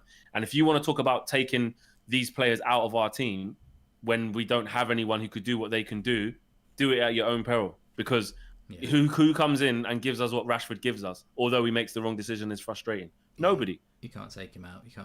No, you can't take him out. Diallo, is he going to get on second half? That's the big question everyone wants. Depends if we can close this game out. If we can go and close this game out. Yeah, well, that's the thing. You make a good point there, don't you? Because I don't think Dan James has done anything in that half. But what I did say he's done is he's just doing a shift. He's doing a shift. He's just doing his job. He's doing what Ricky would really like. Ollie won't trust Diallo to do that shift. So I think he's doing his job, Dan James. He's doing his job. He's working hard. He does all the basic things that Ricky likes about a footballer. Get back in your shape. Know when to press. You know. But in terms of, he tried to play that first time ball through with his left foot. I think there was a bit too much pace on it from Greenwood. He did well. Well, no, he didn't do well, sorry, because he got it fired in at him. But he's just been doing his job. Joshua Harper says, Flex, you're talking absolute nonsense. Thanks for the super chat there, Josh. I'd like to know. I better read some of these, actually. What bit? Yeah, go for it. Shakin says, would love to have this ref in the Prem. He just lets the game run. Yeah, he's been good, actually, the ref, to be fair. Give him a shout out. Jay, I've done that one. Uber Melon, Ricky just tweeted that James James is the smartest player out there. He must be just memeing at this point. No, he will genuinely believe it, unfortunately. Can you wish my friend Federico a happy birthday? Plus this message, if you were a little bit taller, you would have gotten your gift earlier, says Timo.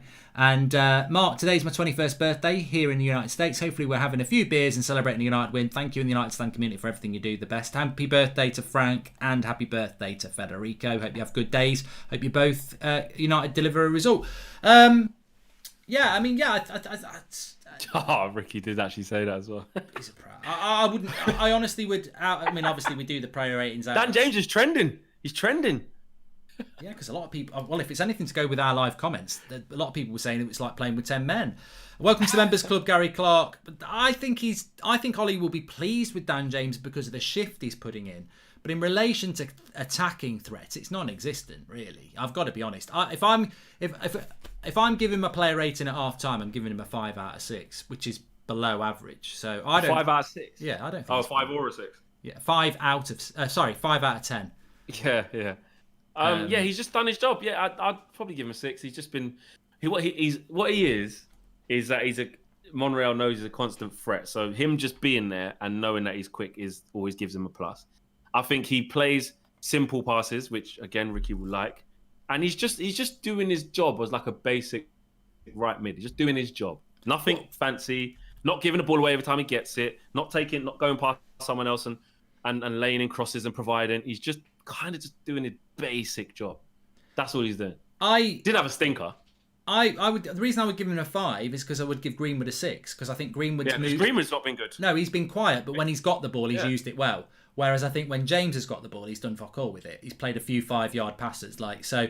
I think Greenwood's been better than James, and I would give Greenwood an average 6 and James a 5. OM says Rashford is similar to Sterling from 3 or 4 seasons ago. Frustratingly inconsistent. He can be a great player if he improves on his decision making. SK says I think chat thinks most strikers have larger finishing rate than Rashford. We just make less chances. Trust me, he'd score so much more with service. He should have scored 1, I think, though, to be fair. He should have. Lewis Webb, imagine Rashford's potential with a world-class attacking tactical manager. He's only had LVG, Jose and Oli. Mbappe has had better managers and coaches. And Mark, please give a quick shout-out for the people of Manama. They're fighting for democracy, says Joseph Sam. Manama, isn't it? Rashford missed 2 best chances, says Shubban. And Dan James, good work off the ball, says NXBZ. Unfortunately, it is a game of football, though, isn't it? You know, good work off the ball. It's football. Got to do both. Got to do both, hasn't he? How do you think it's going to go second half? Do you think we extend the lead? Do you think there's any way for Sociedad back? There's always a way for Sociedad to come back because of the way of who we are and how we play it right now. There's always a chance to come out second half. You know, it was 2-0 up against Everton cruising, thinking we're going to go on and game manage, and we didn't. So, you know, there's always a chance. As long as they don't come out and do anything stupid and stick to how they've been playing, putting them balls in over the top. I think Bruno's been really good, releasing the ball at the right time, not trying Hollywood passes, playing the right pass. If Bruno keeps playing how he's playing and we keep making them the runs, I don't see us having a bad result from this position. Good. Well, hopefully you'll be discussing it on the fan forum. Well, you will be, but hopefully we'll be discussing the result. You went 2-2. We might be both wrong. Yeah, hopefully we are. Hopefully it's 3-0. There's enough in this for us to go and get 2 more goals and win this 3-0. Yeah, they've got to come for it a bit, haven't they? Exactly. You know, otherwise they're going out. Exactly. Nothing stupid though, because like we said before, it's a 2-legged tie. So if we can get 2 and close up shop, that's fine. Cool. All right, mate. Well, I'll speak to you in a bit, and we'll see you on the fan forum. All right, nice one. Cheers, pal. Ta-da. Second half's about to kick off. I'm just about to do the timer for you.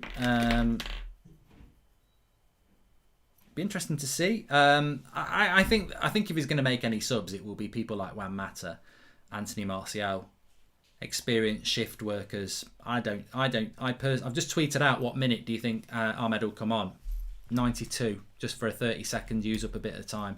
Juan says Ricky, Dan James is phenomenal. Mark, absolute shite. No, I wouldn't say absolute shite. I think that's unfair. I don't think he's been shit. I just think he's been nothing on the ball. He's doing a shift. I'll say that. Defensively, he's been good, but he's a right winger, isn't he? So I would expect him to be doing a little bit more going forward. I mean, Rashford's done bits off the left. What's he done off the right? You know, he should be using his pace. And you know, as Flex said, that centre back pairing is slow. Dan James should be making those angled runs as well. Good morning, Mark from Santa Barbara, California. Can you call my wife a prat? Thanks, brother, says Brian Balanis. And not expecting any tonight then, are you, if you want me to do that? Oh, maybe it's what gets her going, I don't know. 6 for DJ, 7 for Greenwood, just for his defensive work rate. That first half, much improved, says Jared. Yeah, it depends. I mean, I've got no problem with you doing that. It's your opinion, isn't it? But all I'm saying is he's an attacker, and I don't think he offers anything really in an attacking sense in that half. Just running around, you know. Good volley from distance there. Easy catching practice for Dean Henderson from... but it's a long way out where he hits it. You'd need a lot more power on that.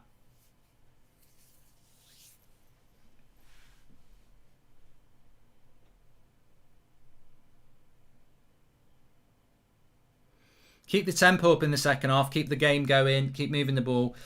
Please subscribe, by the way. I don't know whether we've hit 988. I've completely forgot to ask about that.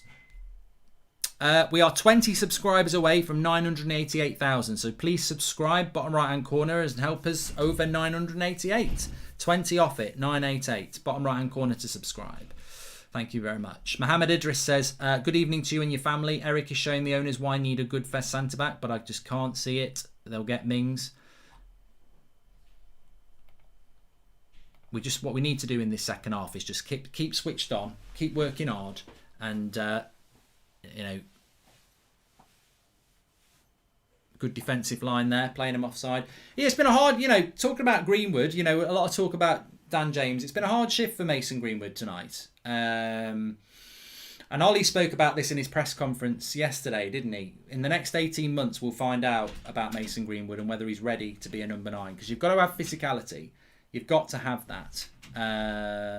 James should have had an assist for Rashford. Second miss. No, that was Bruno. Awesome.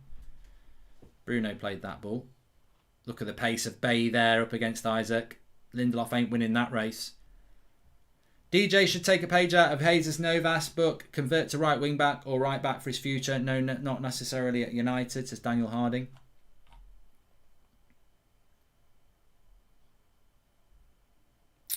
Lisa says, do you think Europa League is Man United's level? Well, you can't argue with the fact that we are where we should be, but I do think we should be in a Champions League knockout stage. We shouldn't be back in the Europa League, but we are. You've just got to play. You've got to do what your good interception by Maguire there. Could have been a tap in for Isaac. Good play, good cross. Oh, be a bit careful here. It's a foul on Rashford, but. Yeah, I mean, look, we showed against Leipzig, and we showed against PSG that we can be a good footballing side, but consistency is our problem at the moment. We are where we deserve to be. We're in the Europa League. The hope is that we can become more regularly a Champions League side, and we were in the Champions League this year. I think Maguire's having a good game tonight. I've said that, haven't I?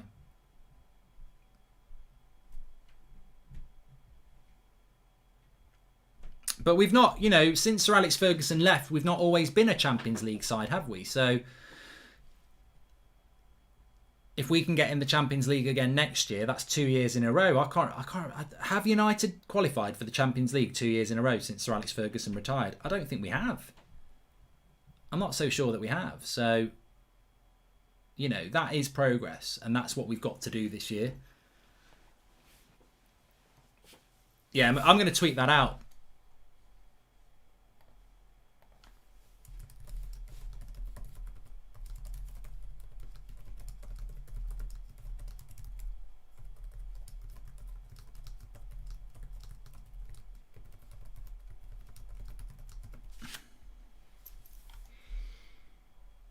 I don't think it's fair to compare Rashford and James. Rashford plays like a winger forward, whereas James is a midfielder, if that makes sense, as Beto. Yeah, because I don't actually think that Dan James is good enough for this level. He's not playing as a midfielder on purpose. He's meant to be providing from the right-hand side what Rashford provides. He just doesn't have the footballing ability to do it. He's got the engine and he's got the speed to do the defensive work, just run up and down and put his foot in. But the real thing, a lot of people could do that. A lot of people could get, there's loads of footballers that could get their fitness up and everything like that, and do defensive work. But the real talented players, they're the ones that can, do it on the ball. He's won a free kick here anyway. Not from doing anything with the ball. He just got jumped on by Monreal. Bit over eager from Monreal there. Didn't need to do that. Soft foul, but it's a chance to put a cross in.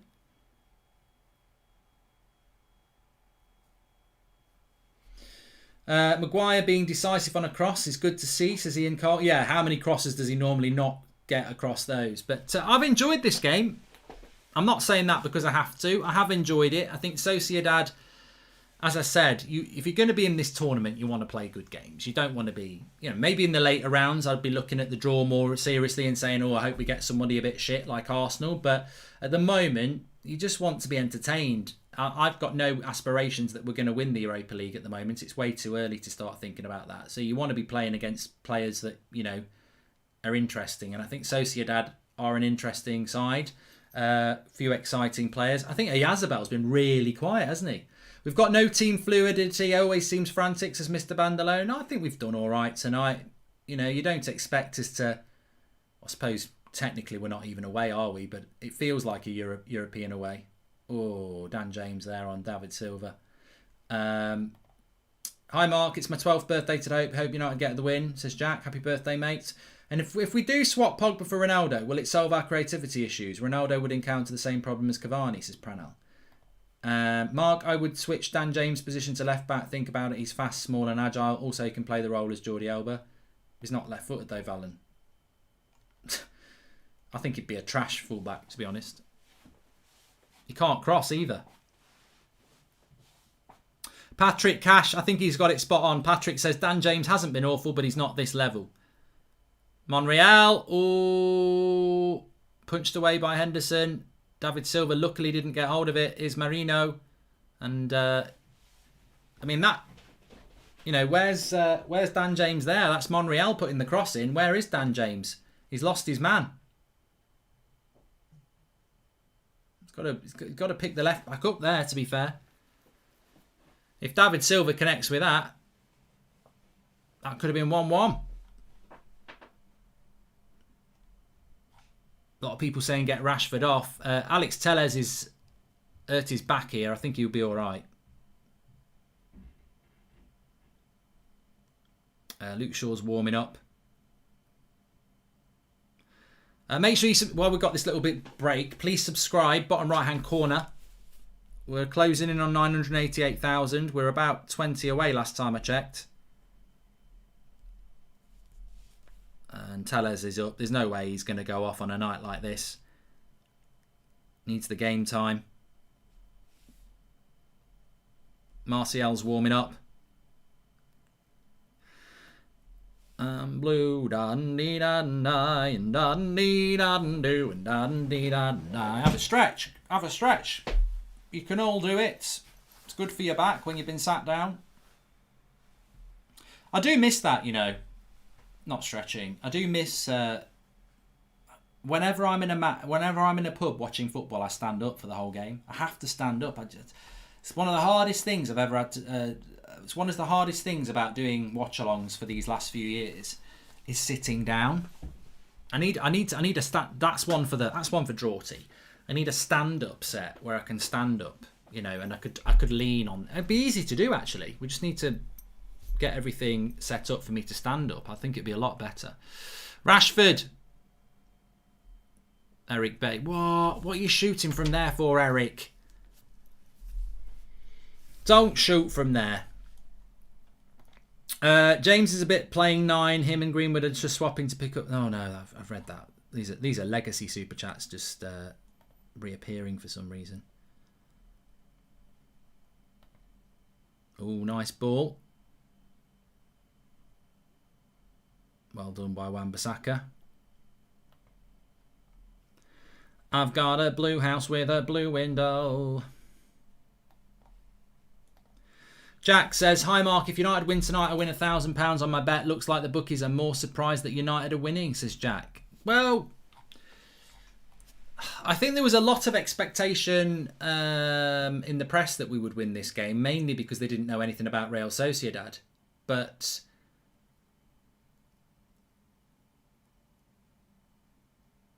I think it's a very impressive win if Man United win, because I think Sociedad are a decent side. So it would be a decent win for United. But you know what also is important, and you never know. You never know. And I did say this before the game. I knew that Sociedad were a potential threat. I know they've had a good season in La Liga. But what you don't know is a chance to break Rashford.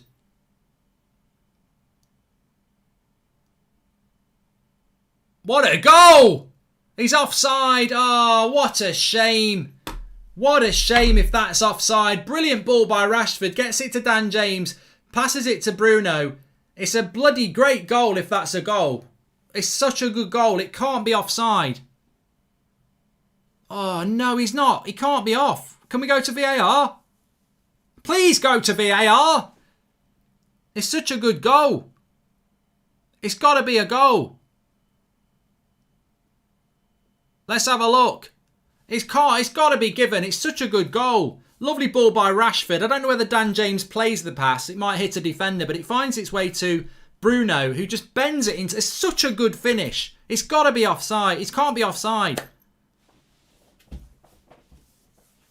They're looking... I don't think it's offside here. Goal review. Lovely ball by Rashford, diagonal. Dan James is coming onto it. Either Dan James plays the pass or it hits the defender. And Bruno just bends it straight into the bottom corner. No way is it offside, says Ollie Klintz. We're just waiting. I think it can't be off.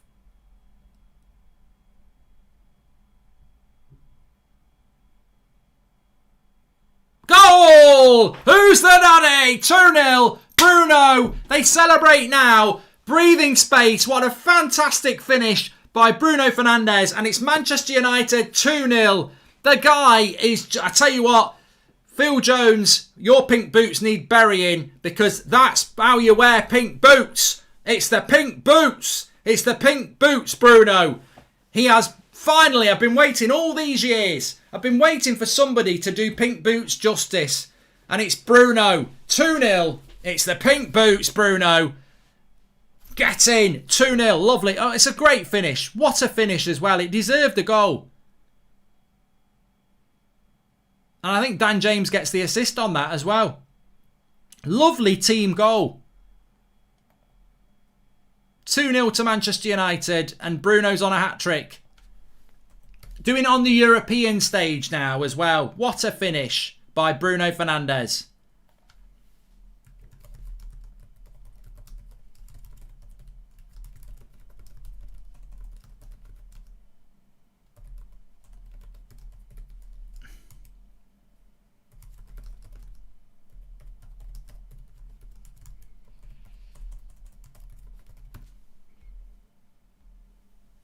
Well, Matic is coming on now. Clever substitution here. McTominay will be coming off. I tell you what, though. That pass by Rashford isn't actually amazing. The defender should... It's a good pass by Marcus, but what I'm saying is, decent defenders, if I'm watching that back as... If Sociedad have scored that goal against us, I'm saying, why have they not cut that out? But... McTominay comes off. He's carrying a knock anyway, so it's good to get Matic on here. Hopefully that's not too bad a knock for McTominay. But probably makes us a little bit defensive now because McTominay was pushing forward a lot. I'm sorry, but the English Premier League running a VAR is so stupid. The Europeans have it way better. The main ref does not run to see it, says Red Baron. Amad Diallo time, says Steve Locke. Oh, I hope so. I hope so. I'm loving this now. I love the Euro. Can I just shock you? I love the Europa League. I don't really, but it's good. Bring Diallo on, says Peter Lido, 81. I think Dan James got the assist as well, so that's good for him. Shout out to Liam Clark and Josh, please, says I'm addicted to theme parks. But Bruno, again, the difference, isn't it? You know, not that we couldn't have scored a goal. Rashford did have 2 chances in the first half, but Bruno's finish on the set, it deserves a goal. If you can't see it, make sure you watch it back later because it just deserves a goal. It's a first time hit into the bottom corner. And remember, he's not a striker. This is a centre attacking midfielder and his finishing is so good.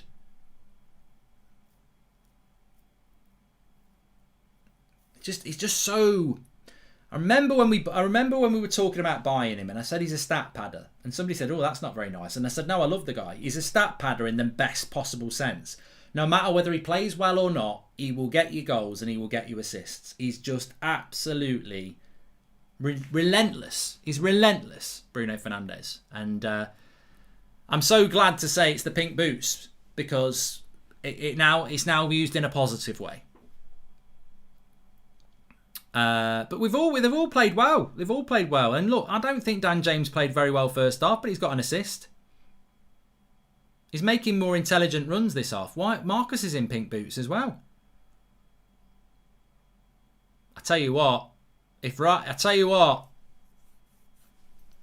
the pink boots, Marcus. It works. It works both ways. Keep wearing the pink boots, Marcus, and it'll work. Bruno, man of the match. Yeah, I mean, look, the second finish is brilliant.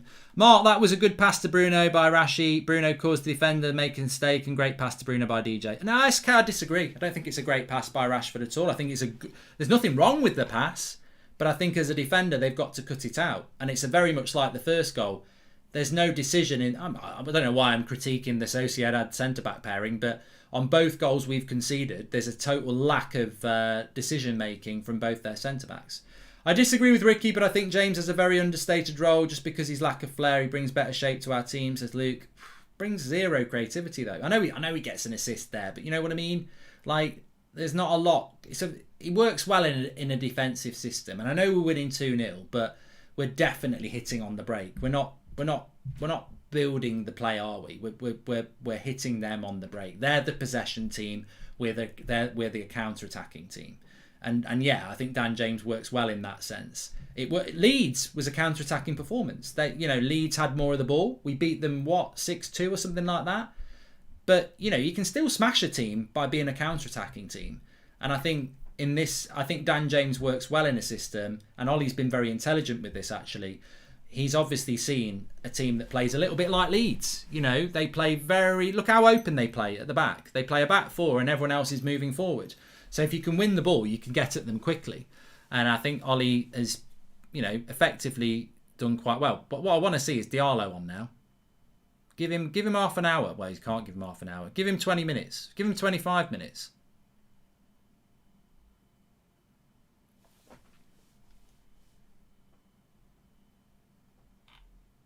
You lot are such flip-flops. You are such flip-flops. There's now people saying James is good. Man, you are such flip-flops. You were slagging him off in the first half. You were slagging him off at half-time. He gets an assist and you suddenly like he's good. Bloody hell. Is that society now? And it's not everybody, to be fair. But it's hilarious, isn't it? They were giving him... I can see the usernames of people now saying how good he is. And they're saying, oh, he's great. Get in! Rashford! It's the pink boots, Marcus! It's the pink boots, Marcus! It's 3-0. Rashford on the break. And they are dead and buried. Phil Jones' pink boots are done. It's the pink boots, Marcus. He's wearing the pink boots. It's 3-0. And Manchester United will be going through to the next round. And Sociedad have been put to the sword. Fantastic hitting on the break, counter-attacking football. And it's Fred with the ball this time. Rashford runs through, makes it 3-0. And this is the thing about Rashford. This is why I don't go in on Rashford when he misses chances. Because he will always get a goal. 3-0. Game to bed. Get Diallo on. There's no way he's offside.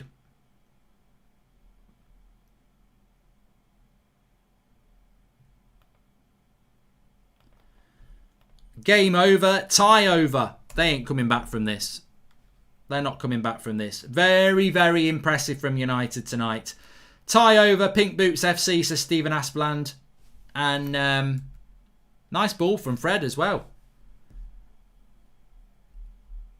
But they're so slow at centre-back. Sociedad are as open as a pair of girls' legs, says Henry Sandant. And bring on Diallo, says Doogie. Fred's pink boots too. That's a nice finish by Rashford. That's what he should have done in the first half. But he's got it in him. He's got it in him to finish like that, Rashford, hasn't he? And we're on easy street here. I think I said Sociedad aren't the sort of team you're going to beat 3-0, but nice. It's nice to be wrong in those circumstances. Sociedad, yeah, we've done that one.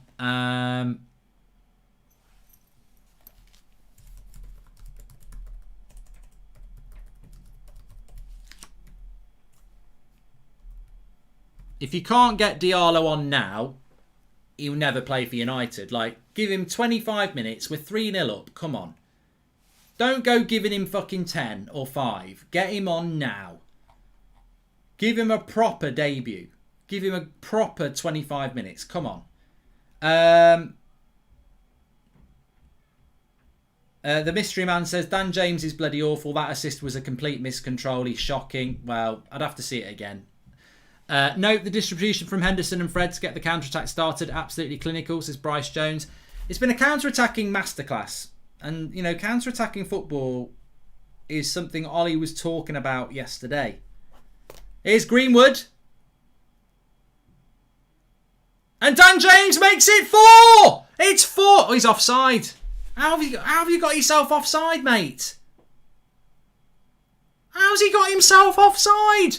Oh, Dan! No, or is it Mason? It must be Mason. Mason's off. Yeah, it's not Mason. It's not Dan. I was going to say, how could Dan James get offside? It's Mason Greenwood offside this time. Oh, should have been 4. Love De Gea, but the catch and quick rollout from Dean gives Fred the chance, says Jared Givens. Well, Dean's the Europa League goalkeeper and David's the Premier League goalkeeper. I don't think there's really any conversation to have about that when we're in both tournaments. They're going to share the role, aren't they? That's the way it's going to be.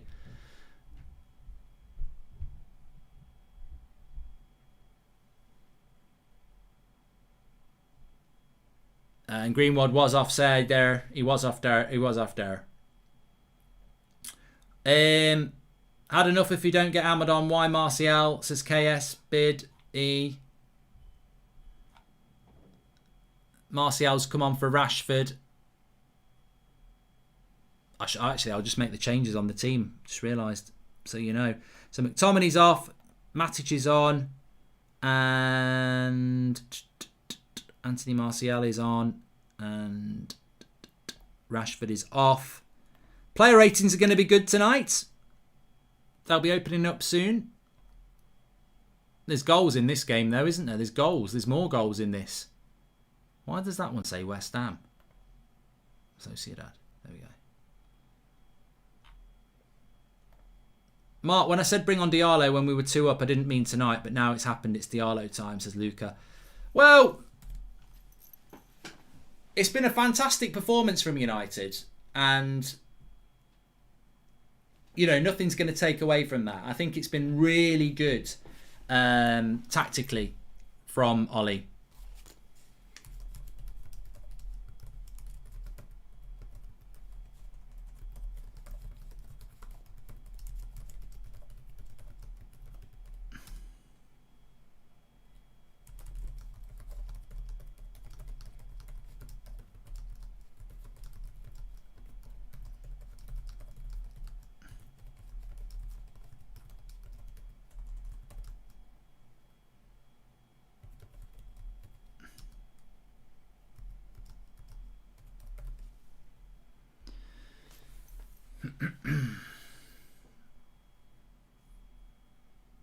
$20 minutes to go.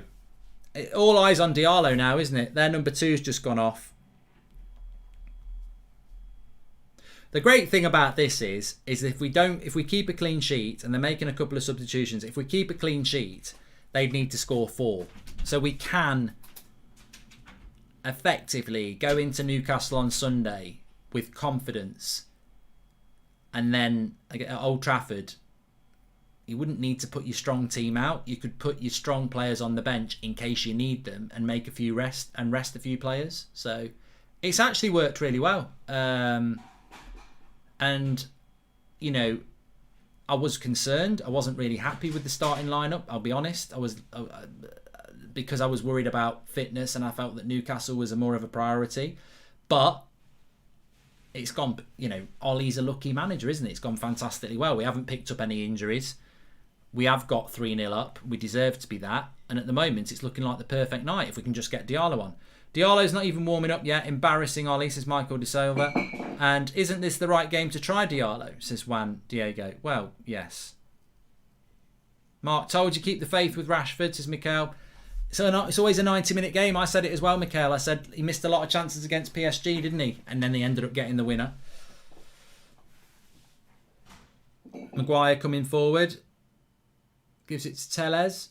I mean, that's a good point. What do you think about Tellez tonight? I don't think he's been bad, but he's still not grabbed the game like Luke Shaw is at the moment. I just think he needs more games. Hopefully, you know, playing 1 game a week now because of the Europa League, he can start to get some match sharpness, because I think there's, you know, obviously there's potential. Well, I say potential. There's talent there with Tellez. We know that. But I just think he needs more game time. Get used to things. He's been solid, like Steve Ivy says, but he's done his job. So, like Louis says, definitely. But I still don't. What I'm saying is, I still don't think we've seen the best out of him, because I just don't think he's got that. Thoughts on go with Vestergaard as KS. And Sean from Ireland, I think there is 5 subs. Diallo isn't even warming up. Mata is.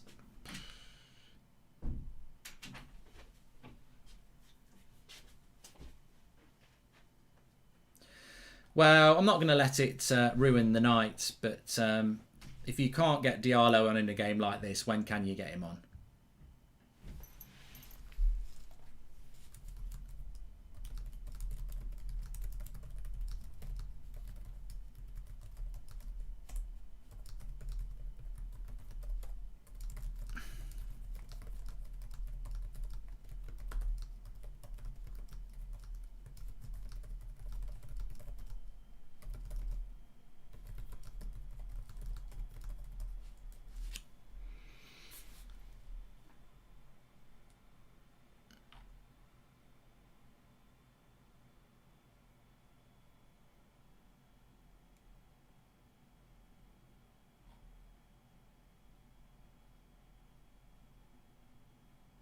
Barky Dog says he might start for the second leg. Yeah, it started to drop into my mind a bit that might happen.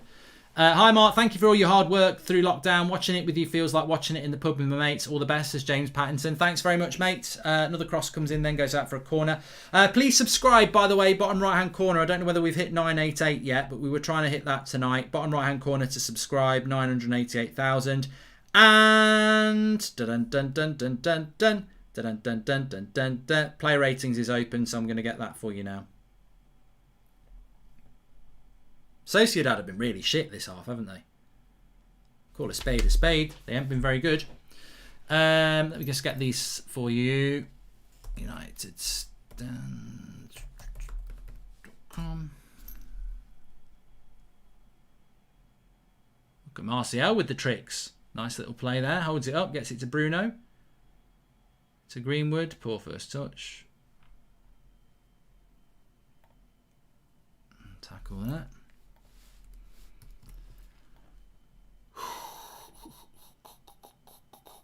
Yeah, so you can mark every player out of... we use this on the match reaction, basically. So you mark every player out of 10, 6 being average, put a star next to your man of the match, submit it, and then when I do my player ratings in my match reaction, it aggregates all your votes so we can compare how close we were. So the link is in the video description. I've just dropped that in for you. And you can vote for your player ratings through the United Stand website. Just click the link in the video description. It's very easy. Mark them all out of 10, 6 being the average. You even get to vote for Ollie as well. Called 4-0 today, says Gabriel Noel. Had a feeling in there, still time for it. Called the wrong brace, unfortunately, and Ollie's actually about to treat Diallo like Van Beek, says Gabriel Noel. This is another lesson, reason new signings don't excite me. Ollie doesn't even give new players any time. Same for the youth coming through, says Michael Fetty. It's a little bit disappointing. When that third goal went in, he should have been get your tracksuit off. But I don't know. Bruno Fernandes deserves to be a Ballon d'Or contender. If we win any major silverware soon, he certainly deserves it, says Franco Riva.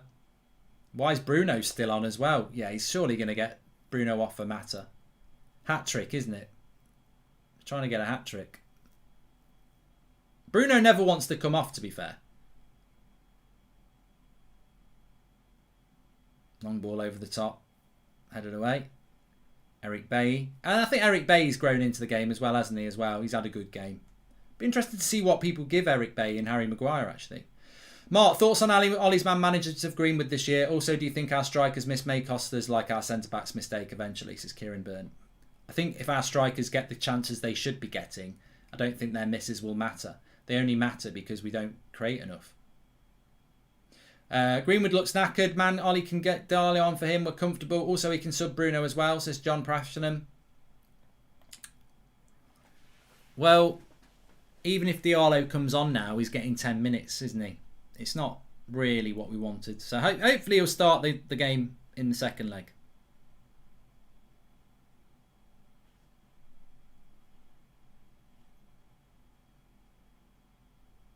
Be interesting if Arsenal go and beat Benfica as well, won't it? Because I tell you what this is what we've seen this week. That the Premier League is still a very, very strong league in Europe. Liverpool beat Leipzig.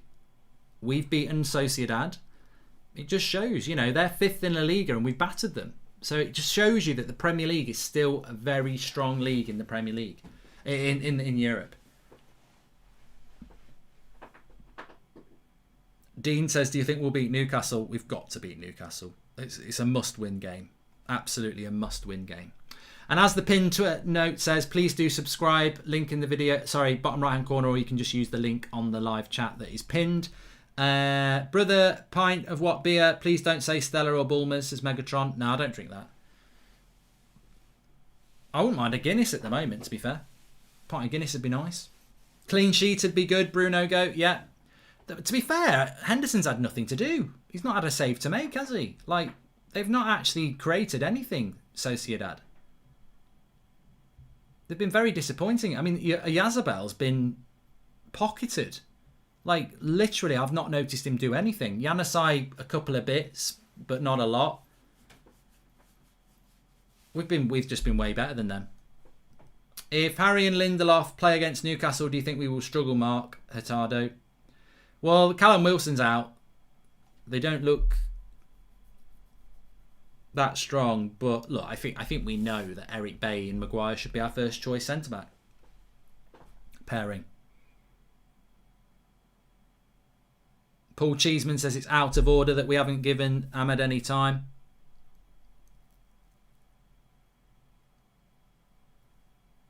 Martial looks sharp in this game. I know he's only been on for a few minutes, but he does look sharp.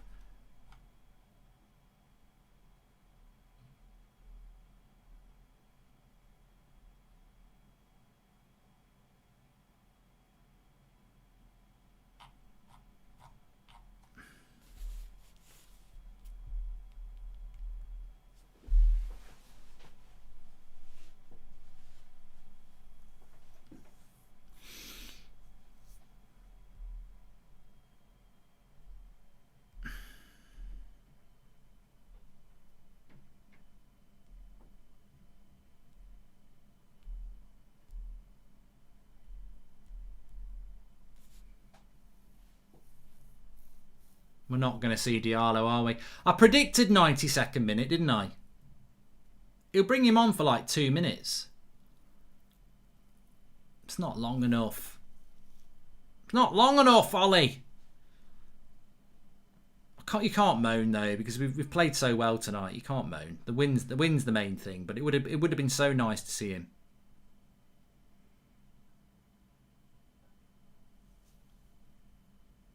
Here's Bruno. All on his own. Dan James is the ball. Go on, Dan.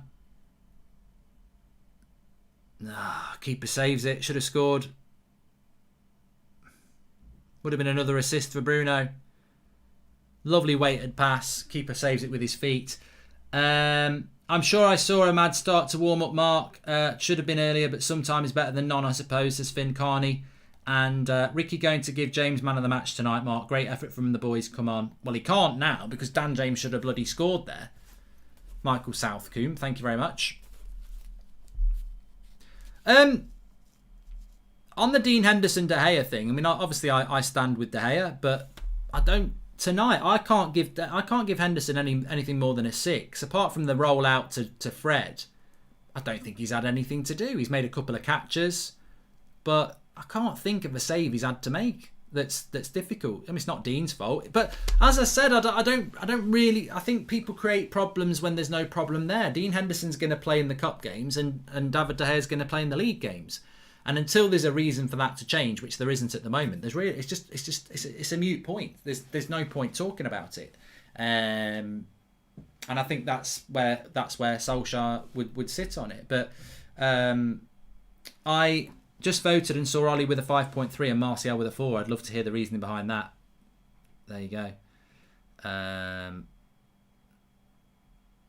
Yeah, but you can't give a goalkeeper an 8 for being commanding. A goalkeeper should be judged on their performance in relation to shot stopping. If not, you give them a 6. Like that's their job is to save goals, and if they don't get shots, then they get a 6 as far as I'm concerned. Wan-Bissaka. Dan James, play it wide. Greenwood. Oh, just wide. Shoots wide. Why are people giving Ollie a 2? I think he's done well tonight. Put some respect on his name. I think tactically, it's been very good. Hey, Ahmed's coming on. 10 minutes. It's Ahmed time. Ahmed time. Bruno comes off. Here we go. We've got 10 minutes of madness. Now, just keep your expectations low. It's just nice that he's making his debut here.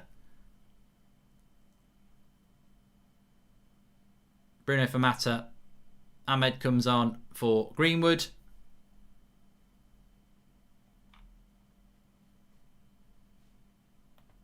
See what he can do. See what he can Scooby-Doo. First things first. He's going to play on the left. Look at the speed.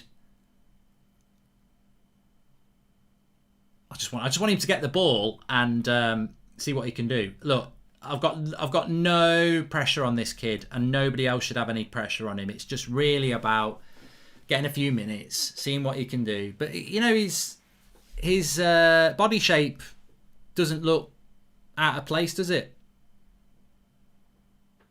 You know, I think the first few seconds you're taking in is, you know, what's he look like in a United shirt? Does he look a bit small? Does he look out of place physically? To be fair, his movement straight away looks, you know, just looks like a little bit of a smaller Rashford, doesn't he? You know, his agility and that's good to see. But hopefully we can get him on the ball. Simple catch that for Henderson. Right, well, job 1, we've got him on the pitch. Job 2, get him on the ball. You watch, everything will start going down the right-hand side now. Get it to the left. Get it to Ahmad. He'd love the ball. Give him the ball. Come on.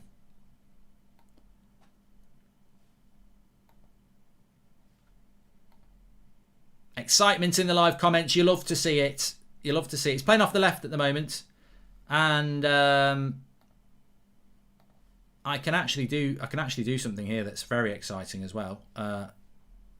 To christen this debut day for Amad Diallo. Who did we take off? Bruno.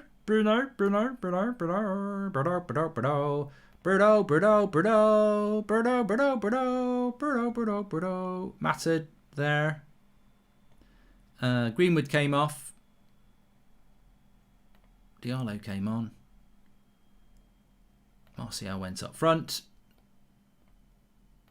And Diallo to the left. And there we go. Exciting, isn't it? It's exciting. Oh, it is.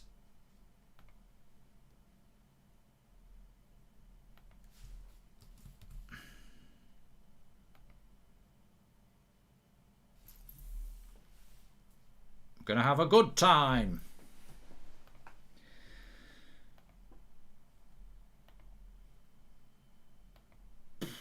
Get the ball to Ahmad. That's all you need to do.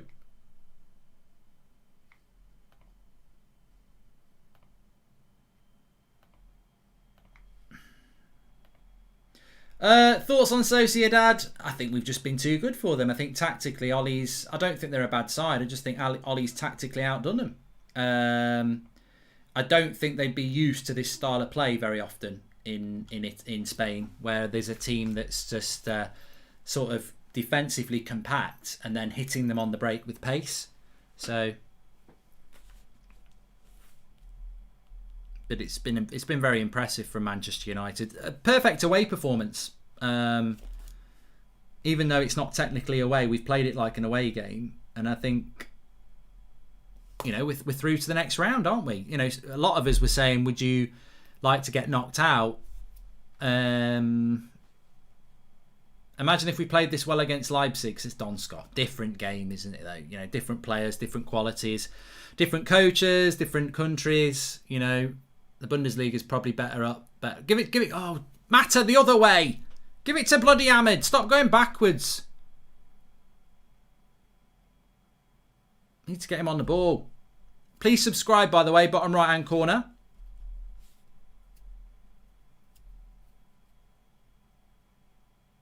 Come on, it's only about bloody... This ref's not going to add long on either. He's hardly had a touch on the ball here. 10 minutes is not a lot, not enough. That's the problem. It's not enough. It's not long enough. That's what she said.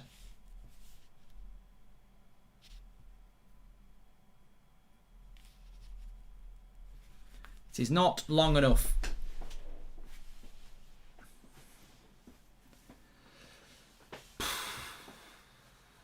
Get Ahmed the ball. Come on. Other way.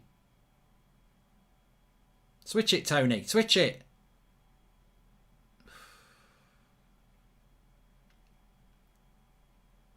Ahmed, man of the match. Oh, get up, Dan. Get up, Dan. Stop killing time. You've had bloody 88 minutes. He didn't even bloody touch you, you dive. That's bloody... Tom Daly, that is, in a Man United kit. Get up. Ahmed wants the ball. We know you put a shift in.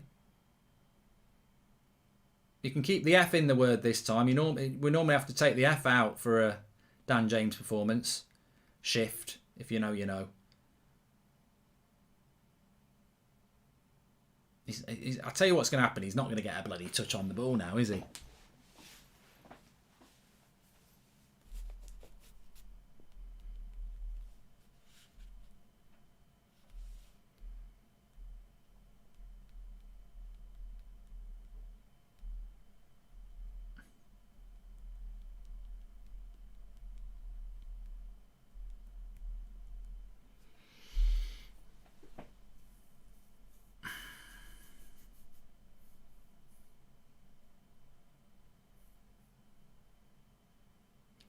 Yeah, there'll be a match reaction after this. So you can remember you can do your player ratings and mark every player out of 10, 6 being the average. Links in the video description for that. And don't forget to put a star next to your man of the match. But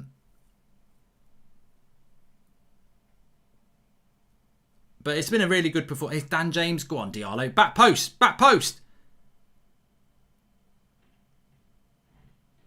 And Dan James scores! Oh, shut up and sit down. Lovely goal by Dan James. He's over the moon with that. Very good goal, actually. Very good goal. So, you know, fair play. He should have passed it to Ahmad. But good goal from James to make it 4-0. And hopefully that means Ahmad can start next week. But...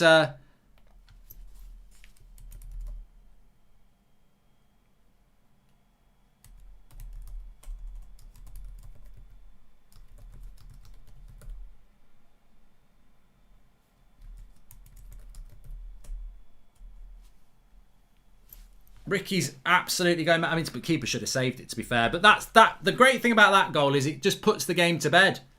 It's tactical, Mark. Bring on an Ahmed on the left and get the players to play on the right, says John Prathenham. And Martial's our worst striker by a mile. Doesn't work at all. Greenwood, who is 19, and Cavani, who is 34, work 10 times as hard as Matty Mills. I'm amazed that you've noticed that. Sit down, haters. Get behind your players. Come on, James, says Connor Patrick. And... that reminded me of Dan James on my FIFA career mode, really. I mean, he doesn't really do anything, does he? I mean, I'm not being horrible about it, but he gets it, and there's space in front of him, and he gets his head down, and he runs fast, and then he shoots, and the keeper should save it, but he scores. It's a good goal. But that, you know, that's basically Dan James' strength. You know, open space, get your head down, and run into it, and no one's going to catch him. Unfortunately, for Manchester United, it's going to be very, very, very rare that you get to do that because most teams won't allow that to happen. But, you know, it's like when we played Leeds. I mean, Sociedad just haven't... Oh, was it 1-0 at half-time and we beat them 4-0? They've not been very good second half, but United have been very, very, very, very good.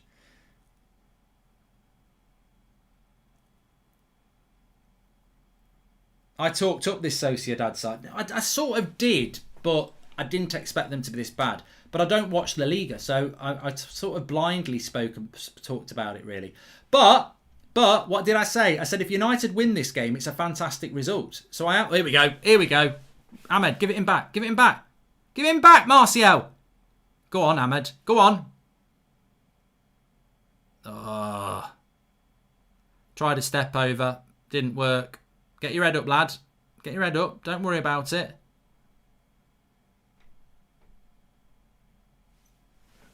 Tried a bit of skill. Didn't work.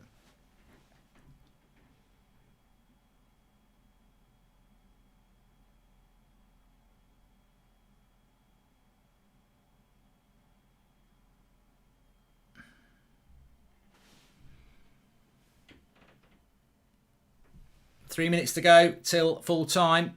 Please subscribe, by the way. Bottom right hand corner. People are saying a flop. Don't do that. Don't do that. You're better than that. He's gonna take time. The thing is, he's had 10 minutes now. We can build on that. But don't expect Lionel Messi from the start. It didn't happen. I remember when Ronaldo came to the team, and he was trying flicks and this, that, and the other, and it didn't always come off. It's not. You've got to be patient with that. The main thing is that he gets a bit of game time. Man United got lucky. Real should have won, says Ollie Jacobson. Mate, you need to take your blindfold off. But I've enjoyed tonight. I wish we were in the Champions League. I really do wish we were in the Champions League. But we're in the Europa League. And we've been impressive tonight.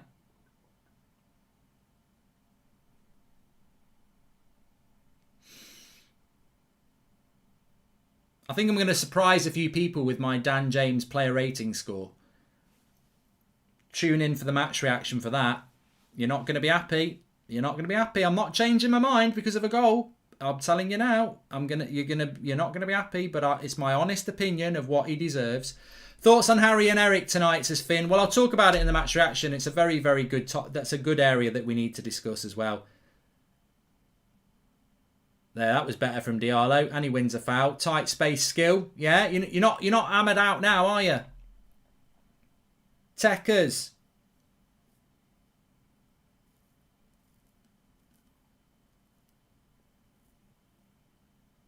Great skill by Ahmad there. I told you he's got the ability.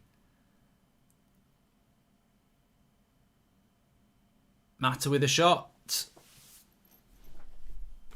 Well, we got a glimpse of Ahmed tonight. What we need to just start him next Thursday, don't you? That's what you need to do. Start him next Thursday and go from there. But 4-0 to Man United. The tie is over. Don't bother coming to Manchester. Absolutely fantastic. Nice by the Sociedad manager as well. He had a smile and a fist pump with Ollie there. I think they probably would have seen us as favourites, but might not have watched us recently and realised they might have had a chance. But very, very good performance from Manchester United. Lots to talk about in the match reaction. You're going to be very interested to see what my player ratings are, especially around people like Dan James. But link is in the video description for the match reaction, but below that link is the player ratings. I'm going to be live on the match reaction in about 2 minutes, maybe less. But that gives you a little bit of time to get on the website through the link in the video description next to player ratings. Vote every player out of 10, 6 being the average. Star next to your man of the match. Submit your score. You can give a score for Ollie as well, and we'll go through that on the match reaction. I'll see you in a couple of minutes. Thanks for watching.